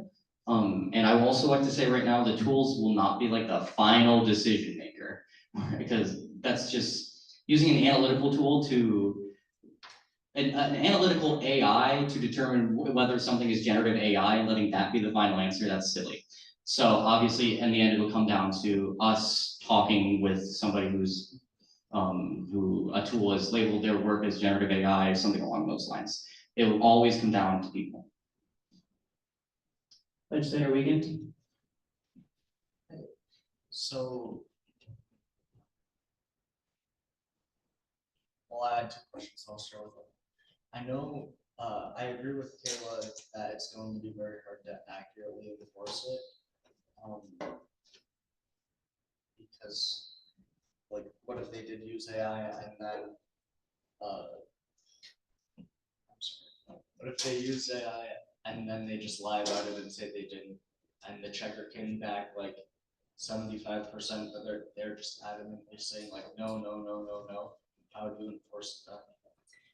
If they are denying the usage of AI and they cannot provide evidence that they actually type things up, version history is inaccurate, just other ways that we can use to check this sort of thing, if those things are inaccurate, then their thing cannot go up on the agenda. They have to retype it. The version history is just the most accurate way to see whether or not somebody has actually done their work or not. And then I remembered my other question. It's a better question. So what about rephrasing paragraphs with AI? Because I know, especially for marketing, I might write up a paragraph and then I'll say, like ChatGPT, rewrite it in a way that increases engagement, and it'll spit out basically the same paragraph, but like way, way better. And I'm like, whoa, I wouldn't have even thought of it that way. So would that be allowed, or no? That's a good question. I'm not entirely sure as of this moment, which is good because we're not voting on it today. I don't know, what is your guys' thoughts? Come talk to me afterwards. What do you guys think? Chairperson Waters? Yeah, I just, this is more of just a blanket statement of mine, but I personally, I know I'm a supporter on this bill, but like, I think it's about time that we have, that we make our legislature and like people who are writing legislation to actually write it instead of outsourcing it to a server room somewhere using 1 million gallons of water. I am very much in support of this. I have no question. I think it's pretty good. And I think all the questions so far have been very good. I thank people for asking it. With that, I yield. Chairperson Mabel. Thank you. I will say, this is not an unfounded thing that I just woke up and said, I'm gonna write this. People and members of Student Congress in the past have used generative AI to produce works. This is why I wrote that.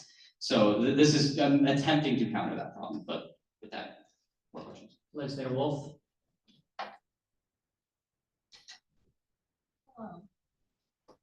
Hello. Just to clarify, not every piece of legislation will be checked. Is that what it said at the top? Yes. So it'd be more of like on a case by case basis if someone requests, like, can we take a look at this bill? Yes. The line at the beginning of the bill to state that we don't have to check every single piece of legislation is more so just to make it so if it's like a piece of legislation that exclusively is creating a liaison for an office, it's like half a page, barely has a whereas, then we don't need to check that one just for the sake of brevity. But for a majority of pieces of legislation, we will be checking that. I believe we will.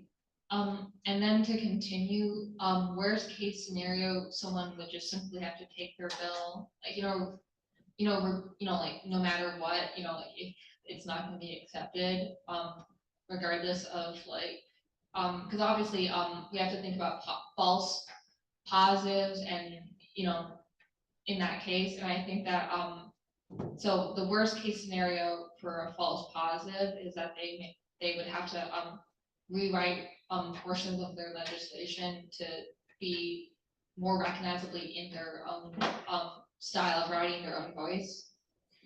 Yes, the max we can and will do is I'll not allow that bill to go up in its current form. As the judiciary chair and the person who deals with like grievances, behavioral issues, that sort of thing, I don't want to have a grievance about AI. That's stupid. That's a waste of time. So that is to ensure that we can just get out work without using AI.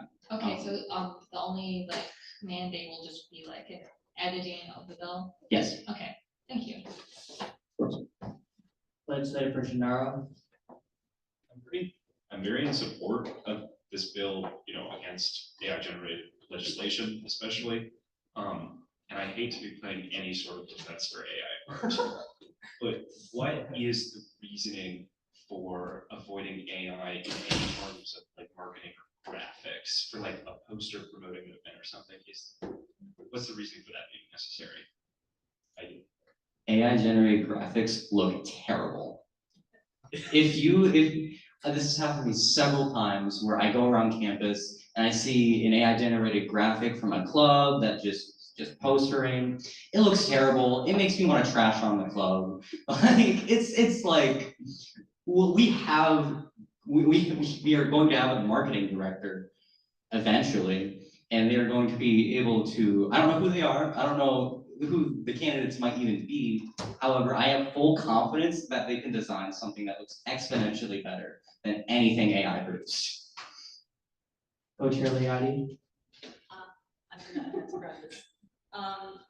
So to kind of, I guess, also to build upon that about the image graphics and marketing materials, out of the generative AI kind of data usage and the whole thing about it using a ton of water and polluting things, generating images is the biggest culprit in that too.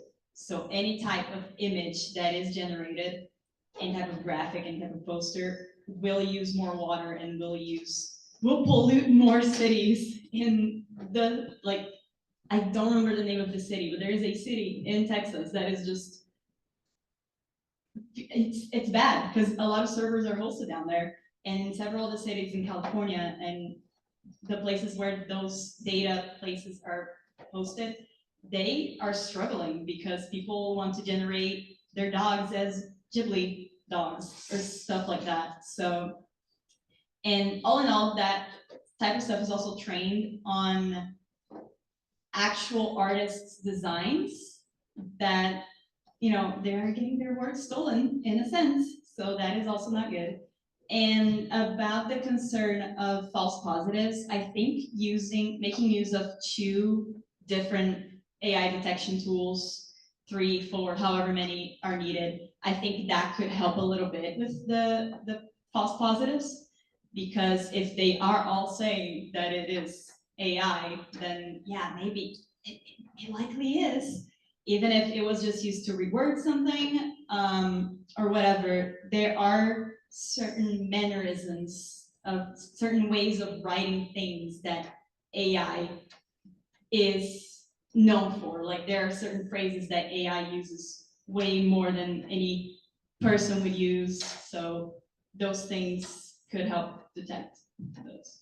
I yield. Chairperson Lavelle. Thank you. I'll talk about this a little bit because when I was writing that specific section that talked about analytical tools to tell what's generative AI, I was like testing out whether or not that was fair. And originally, as of, well, it was this morning, that number was not 2, it was 4. I was like, oh, is that a little bit excessive? I'm still not sure. Again, if you want to see that raised, I can raise that. In my testing, I spent like an hour and a half in the office just sitting there, writing up different prompts and having AI generate different prompts. And something that is, in my experience with the human generated prompts, not a single time was that prompt detected as AI by all of the tools. But the AI generated things certainly were. With that, you. Legislator Snell. I just kind of wanted to, well, I had 2 questions. First off, who would be in charge of enforcing this? I know you mentioned the executive branch, so president, vice president, would be in charge of enforcing this over the executive. Would purview of this issue fall to either Speaker DeVore, or would that fall to you, Chairperson Lavelle, in the judiciary? Yes, as said in the enforcement section of the bill, that would largely fall on me as judiciary chair and the steering chair as well. And of course, for the executive president, vice president, and then for the president and vice president themselves, that would be me and the speaker of the legislature. Okay. Second question, how exactly do you, the line that really stuck out to me was not every work or piece of legislation would be checked. To me, that sounds really like a recipe to give a chance for bias to start. For example, if we're seeing the same few people consistently getting checked for AI, thanks to, say, their writing style, seeing the same few people who keep getting pulled for AI because, oh, well, you're doing, say, I don't know, graphic work.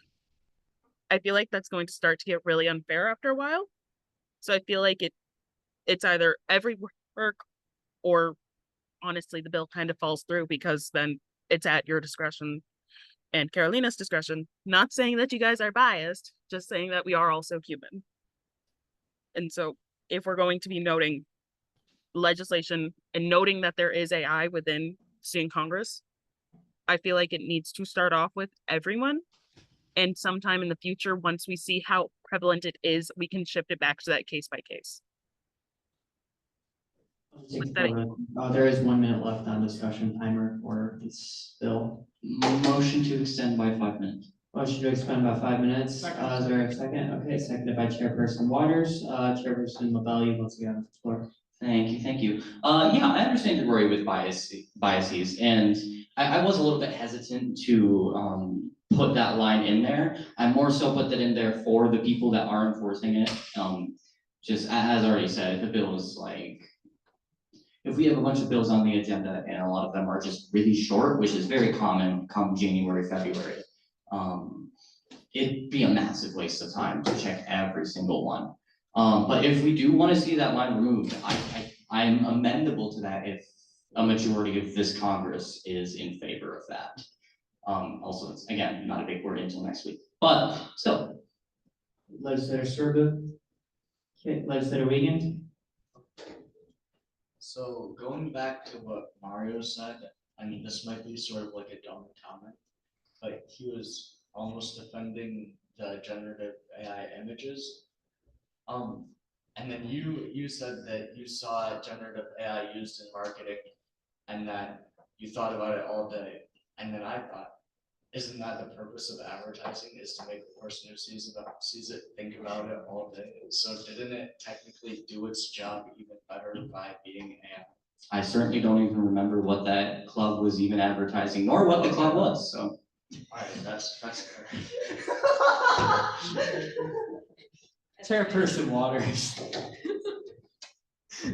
Thank you. I just wanted to point out another reason why I personally support this bit of legislation, and that is my personal belief that we were elected to do our jobs ourselves. Like the server base in like Texas or California or Virginia wasn't elected to do it. We were.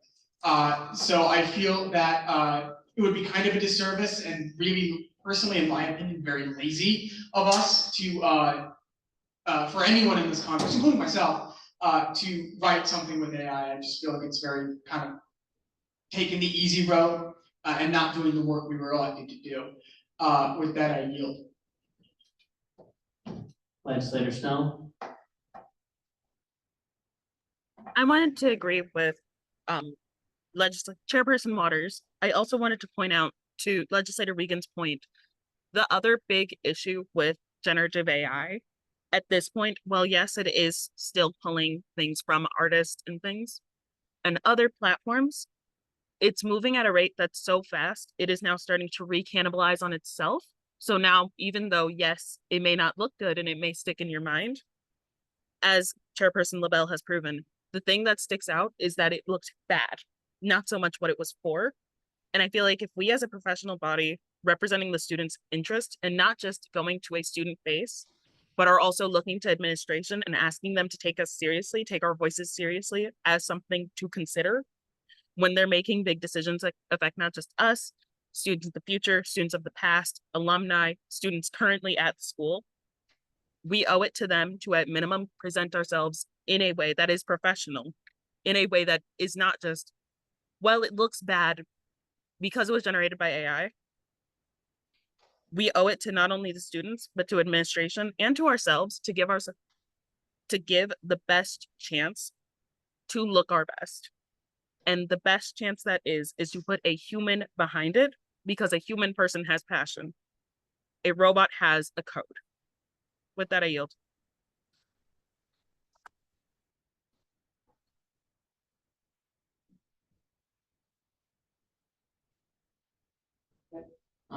Legislator Wolf, did you have a point?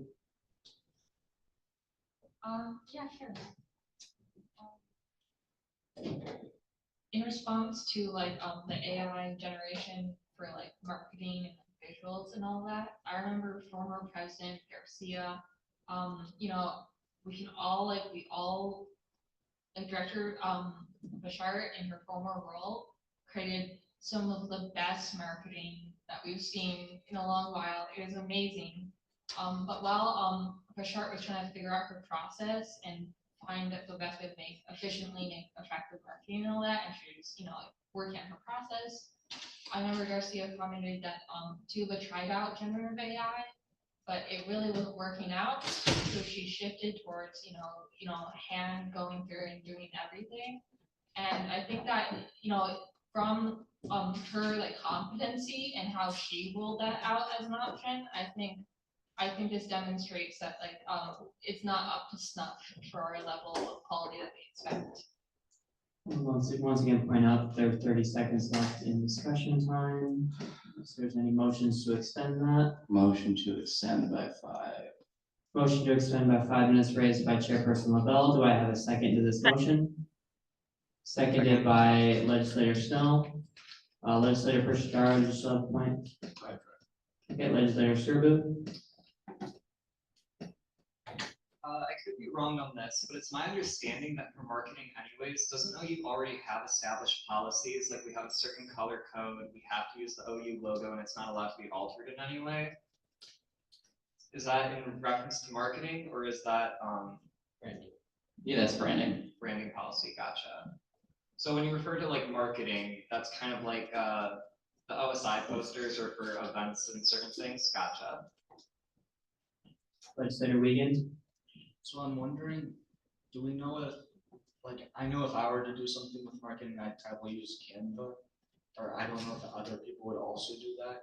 Are the sample images they have made by AI, or do they have graphic designers design all of their sample images, and would we be allowed to use that? Their sample images were created by the developers of Canva. If I'm right, I believe they are. As a point of information, there is a feature on the Canva Pro that does use generative AI to create graphics. And that would not be allowed? That would not be allowed.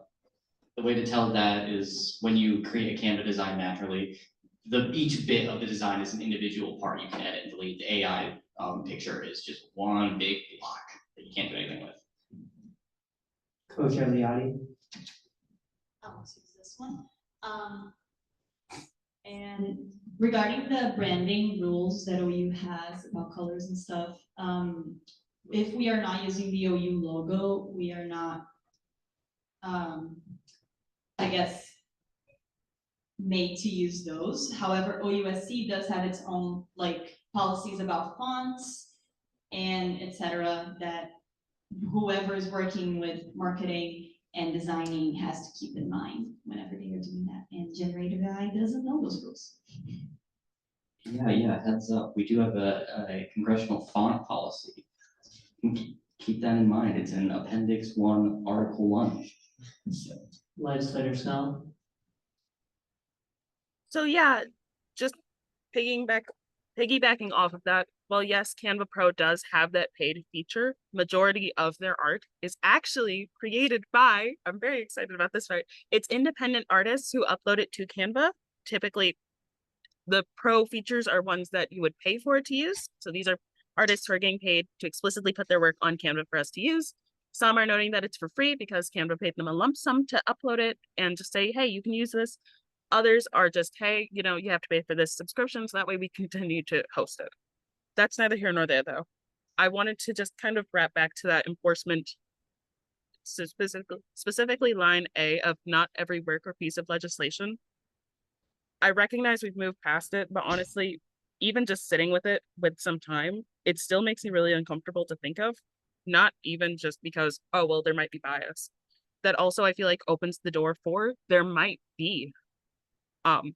As legislator we can now pointed out, there might be individual works on Canva because they are uploaded by individual artists for use that might actually have been AI generated that would have gone under the radar had we not checked it for AI usage. That I feel like we needed to kind of note. So I think that every work, while yes, it will take the extra time, we owe it to the students, to administration, and to ourselves to take that extra time to make sure we are putting out our best human-made work possible. With that, I yield. I will raise a point raised by Chairperson Valdez in the chat. Are we using free AI detectors or are we paying for one? Good question. I like that one. So in my research when trying to create this bill, I found that paying for an AI detector and just using like that one is fairly accurate for a good AI detector, but you can get the same results by just using several free ones, which that's the plan, because why would we pay money for an AI checker? That's a waste of money. All right, once again, we are at 45 seconds left on the discussion timer, unless there's any motions to extend. All right, Legislator Van Patten. Real quick, I kind of do agree with Legislator Snell in some ways that I do feel as though the enforcement I do feel like the enforcement seems as though it may be very random in selection currently because there's not much specificity in how that process takes place. So it seems as though that it is should be sort of left up to whoever's around making the decision at the time. So I think if there is a way to specify, like, some sort of, like, way of people coming to accord in deciding whether something may seem as though it has, like, AI usage within it, that's probably something that could be added, as well as, Motion to extend by 5 minutes. Motion to extend by 5 minutes raised by Chairperson LaBelle. Do I have a second on the motion? Seconded by Legislator Van Patten. Are there any points of discussion at this time? Yeah, I will. I do have a second point that I'm Okay, trying to Legislator Van Patten. because now I lost it. Yeah, I lost it. So if this Congress is of a mind with that opinion, we can remove that line. I would not care that much. Can we just get a show of hands in this room who would like to see that line removed? Clover, if you could just, Legally strike it through. it can just be deleted. I think we just need a different line. We can work on that in between this week and next week. All right, so that line under 7A has been struck from the bill. Friendly amendment. Legislator Weekend. Okay, so going back to what Kayla said about people who are paid to create the images for Canva, possibly using AI themselves, and then don't think that it's AI, but it actually is AI. Would the people who accidentally use those AI images be penalized and not have, and make it so that their marketing can't actually be used even though they didn't know they were using AI? Likely, we would probably have them redo parts of it. Legislator Van Patten. My second point was it may be beneficial to also specify that at the very end, at the end of the day, like, it is going to be a discussion, like the ultimate decision is made between the person enforcing it, speaking to the person that may have used AI. So specifying that may be beneficial. I like that. I will add that in between this meeting and next meeting. Are there any other points of discussion on CB 6805 at this time? Seeing none, we'll be moving on the agenda. Oh, sorry, Legislator Snell. Sorry, just last minute. Is there any way we can put those, all of this on like different comments on the bill itself, so that way we can all reference back to it and the report add on to discussion? Since I feel like I will change the access to this doc to commenting, so if anyone wants to leave any suggestions at all, you can leave them directly on the doc. Thank you. All right, now any other points of discussion on CB 6805? Now seeing none. We're moving on the agenda to old business. We have no old business on the agenda at this time, and we'll be moving on to discussion. Are there any points of discussion at this time? Okay, seeing none, we'll be moving on to legislative updates. First up is by Legislator Snell. It's fine, it's whatever. Okay.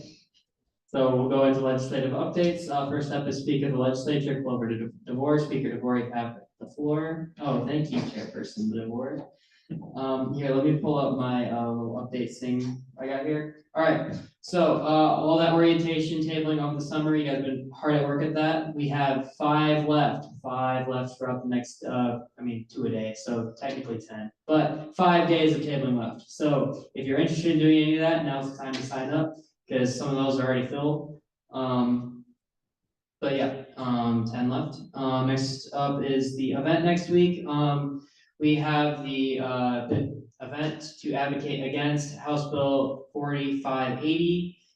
It was passed in the Michigan House. It was the higher education funding bill that included several really bad provisions that would affect Oakland University higher education in general, including a 51.2% cut to Oakland University's funding and similar cuts around the state, including a 91.2% cut to University of Michigan Ann Arbor, which would make it so they're making less from the state than Oakland University is, despite being like way bigger than us. I think that's a little silly. including also restricting the Michigan Achievement Scholarship to, and raising the amount, of credit hours that you would have to have in order to receive that.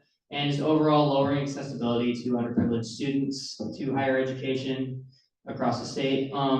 But next week in the Lake Huron room, July 16th at 5, we'll be doing postcards, letter writing, phone calls, trying to call our state reps, state senators, just advocating against that bill because, I mean, this affects all of us right now. But the more voices, the better on this. So if you're interested at all, please show up. We'd love to see you there.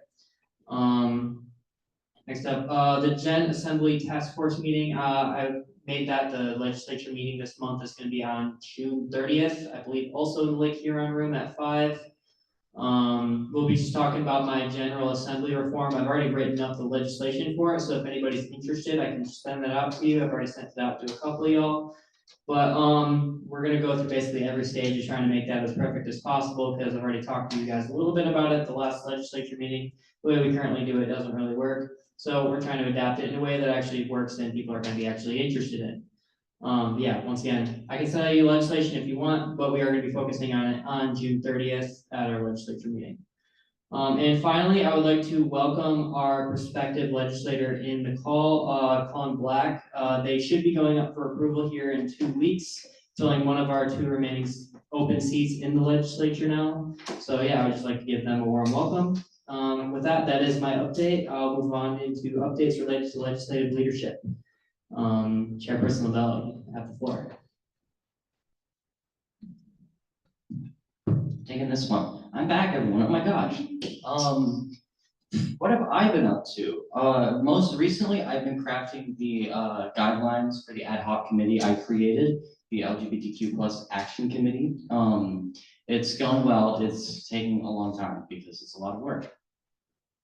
Who figured?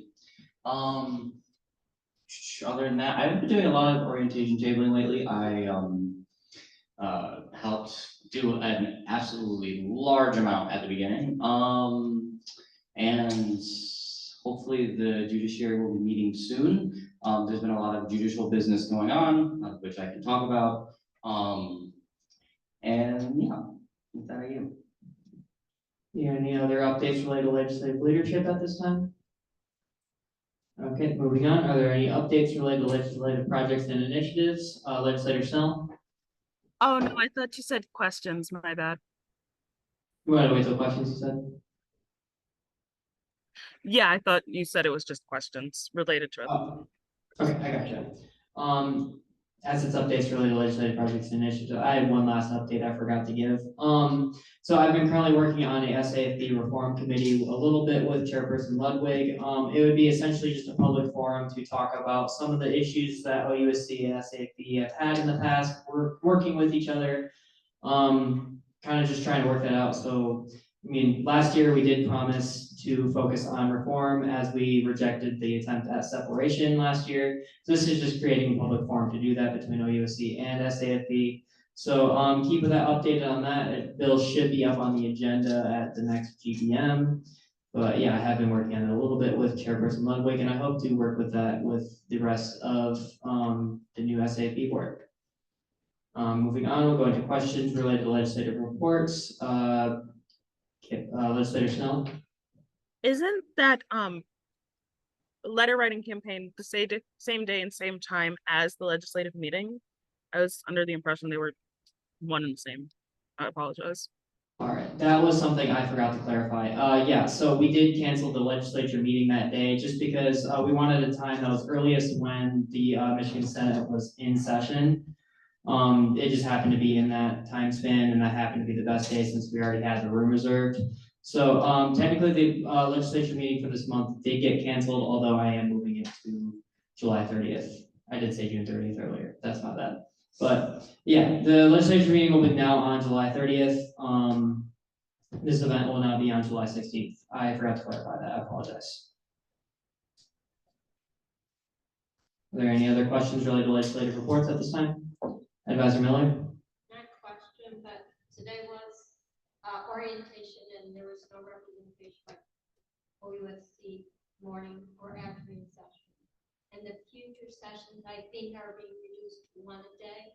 So I notified of that, but I will check my calendar and let you know, so that there are less than anticipated, but there's still more coming up. And yeah, as she said, tabling sessions have been potentially lowered to one session a day, so it'd be one tabling session a day instead of two. Any other questions related to legislative reports at this time? Seeing none, we'll be moving on to our liaison report. Are there any liaisons that would like to give their report at this time? Seeing none, we'll be moving on into executive reports. First up is Student Body President Marcus Johnson. President Johnson, you have the floor. Hello, everyone. I wanted to first start by being able to officially, they're not, I don't know if they're both, if one of them's here, but I know the other one's not. I wanted to officially welcome our new Board of Trustees liaisons, Matt Seidel and Jimena Garcia. Jimena couldn't make it to the meeting today, but I was more than thrilled to find that she'd been appointed, and I wanted to make sure I announced to you all that she's taken on the role. As far as me, the only real updates I've got, I met with Chris Reed, and we've been talking a lot about the updates going on with the Chartwell's contract, which I've been told are very fun for everyone involved. Not. But I'm hopeful that they'll see some resolution with that soon. He did tell us that, so as we've all heard, the bookstore is going to be moving upstairs, and we should expect to see some work done on that soon. His goal was to have the major work put in place by the beginning of August, so we shall see if by fall that move is able to happen. Currently we've just been yapping with the OC about some stuff going on within the office. We've got some ports that have decided they don't want to work, and I'm praying that we don't have to shell out a bunch of money to get them fixed. If we do, it's fine. I'd just rather we don't. And a new thing that I have started the process of, but I haven't gone through with pursuing too heavily yet. I'm going to talk with the provost about an idea she actually proposed when we were interviewing her. And I wanted to get her thoughts on whether or not she wanted to move forward with this idea of creating some sort of system where our members can get some sort of notation on our transcripts about our student Congress involvement, especially for people who want to go, to law school or other places that require your transcript. I think it might be great to be able to note the service you did here. I don't know what that would look like long term, which is why I want to talk with her about it. It was her idea, so I wanted to, chat with her first before we made that a thing. But in terms of the resolution we passed that I was able to give to her, she did tell me that her plan of approach is she's going to ask all of the faculty to implement the program so that they have some say in how it goes first. And she's actually going to use our resolution in the memo that she sends to the faculty to show them that there is student support for what she's saying. So her initial, because she knows that the moment you start mandating things, it becomes a whole hullabaloo. But so she's gonna start by asking them, and then we'll go from there. And I did want to mention, in conjunction with something Speaker DeVore spoke on, I know our state house passed a higher ed proposal that was, for lack of a better word, atrocious. But I wanted to talk a little bit about the federal government's approach from the research I've been able to do. There was a lot of, with their one big beautiful bill, the naming of which still makes me gag. I was able to do a little research in what the U.S. House passed and what the U.S. Senate passed that the House ended up having to pass again, that the president ended up signing. And some of the main concerns that I had about the House's proposal, which were some of the things the state government wanted to mimic, which was raising eligibility for the Pell Grant or for the full Pell Grant to 15 credits a semester, the total elimination of federal subsidized loans, the elimination of grad plus loans. The list goes on and on. From what I've found, the Senate decided not to stick with everything the House wanted to do, much to their chagrin. And the only real change that has been made has been they did go forward with eliminating grad plus loans, which is no bueno.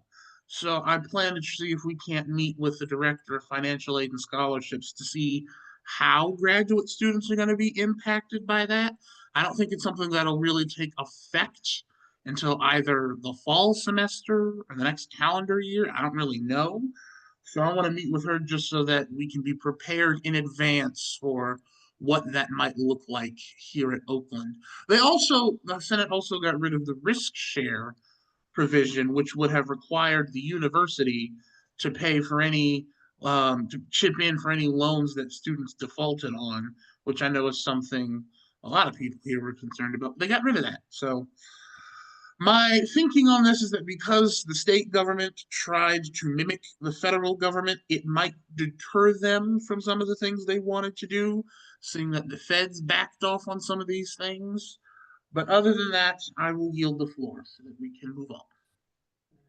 Would move into the Vice President Matthews report. However, she is out of the country. We're moving on into updates related to eBoard projects and initiatives. Are there any updates related to eBoard projects and initiatives at this time? Yeah, two. Okay, seeing none, are there any questions related to executive reports at this time? Legislator Snell. So to President Johnson, with that change in location for the bookstore, is there any way that Student Congress can push to keep that room open and instead turn it into a sensory friendly space? I know this is a discussion we've been having ongoing since, I believe, last semester. So in my conversations with Chris Reed, they do intend to reutilize that space. What the final plan looks like, I know not, because there have been lots of ideas that have been floated about a lot of people being moved into that space. When the best description I can give is that we might end up seeing an office roulette of a lot of people shifting around, but I don't have a concrete plan as to what it will look like. But I do know they intend to reutilize that space of offices that currently exist downstairs. Now, to the point you made about a sensory safe space, I did actually bring that to Chris Reed because I think it's a really good idea, and he thought it was a really good idea. The only issue we ran into was space. Now we have some, so we can do a little bit more of working. We initially discussed the reflection room, but I reminded him that it's more commonly used for prayer, and it's used more often than they thought it would be. So we're gonna, after the bookstores moved and the plan has been put in place as to who's going where, we can do a reevaluation of what space there is in the building to see if that can't happen, because he and I are both in agreement that that's something we'd like to see. Majority Leader Brummer. And Legislator Snell. I was just gonna ask, following up on that, is there any way possible we can work with, say, building maintenance to see if even if we can't get that space in the Oakland Center, we can say put it in another building that might be getting underutilized or might actually have that space available? Yeah, that's definitely a conversation that can be had. I think it'd be a facilities maintenance question. One of the reasons I wanted to see if we could make it happen in the Oakland Center is because I know students tend to use it more than other spaces. But because I know like South Foundation Hall has the new reflection rooms that students can go into, but I don't know how well those bode for the sensory aspect I think you were going for. But yeah, I think it's a conversation that can definitely be had. I'm not going to make a promise that I can't keep. I can promise I can talk to them about it, but I can't promise we'll like what they have to say. Awesome. And then final question around that subject. Would it be possible that if we can't get it in the Oakland Center, we can sort of move it to a building that might have 24/7 access? So that way we can start establishing that 24/7 access space that I know you were considering. I'm gonna have to lump that in with, that's a conversation I can have and that I can start with people, but I won't promise it'll happen because I don't know what they're gonna tell me. Oftentimes, when I have ideas about things or want to pursue things, I'm either told why that can't happen or how someone else is already doing it. So I can definitely talk with facilities management to see facilities maintenance, and there's probably a few other people I'd have to chat with about that to see what are the possibilities of making that a thing elsewhere, if not in the OC. But because I know Chris Reed likes the idea, I'll see how far I can push getting it in the OC, just so that the most students can access it as possible. But I will most definitely, scout out to see, well, if we can't do it here, what does it look like elsewhere? Just to see what the space looks like on campus. Because I don't know which buildings are and aren't the most utilized. Are there any other questions related to executive reports at this time? Seeing none, we'll move on to our OUSD advisor report. It's presented by Advisor Miller. Advisor Miller, you have the floor. Can everybody hear me? I just want to say that my understanding is that it will be a domino effect and that the OSI will be going down into that space and to be utilized by student organizations in a much more productive way. For those online, if you didn't hear, the space will be used by OSI and Student Works. And I have more than. Okay. Are there any comments from the gallery at this time? Seeing none, are there any announcements at this time? Chairperson LaBelle.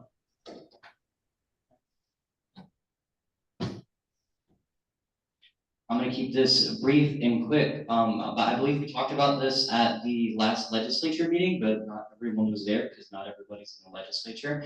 We have sick pay, that's a thing. If you're not aware, you can go into your employee dashboard on MySale and you can see how much sick pay you have. It has it right at the top and a little green number, at least it's green for me, I don't know. Yeah, so if you weren't aware, you are aware now. Chairperson Valdez. Hey guys, okay, I just have a quick announcement. I'm out of town, so if you want to send something to the agenda, to put up on the agenda, just send it to me on Slack, preferably 3 days before our meetings. So yeah, that's about it. Legislator Snell. Just a quick question to Legislator LaBelle, or Chairperson LaBelle, sorry. What are those sick days for? Would they be for students who come into the office, say when they're not feeling good, or? The sick pay would be, I feel like Advisor Miller. I was gonna say, we might want to ask Advisor Miller about how sick pay can be used. This is something brand new that was implemented back in February. This is for every employee of Oakland University, and I believe for every employee in the United States.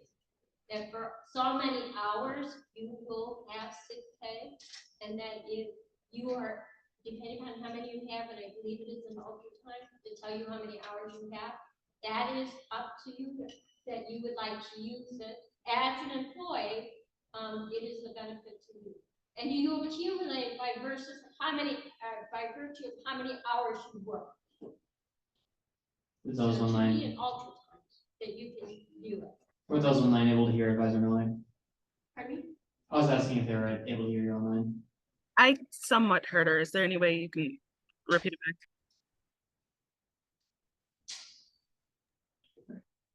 Are there any other announcements at this time? Seeing none, I will adjourn this meeting at 7:09 p.m.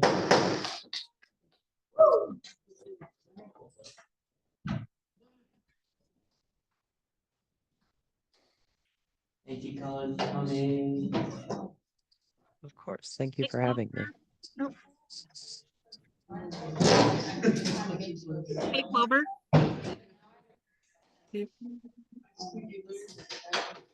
Before I steal them up.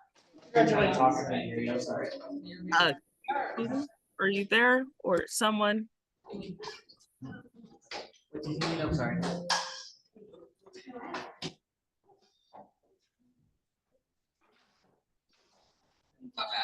Rose.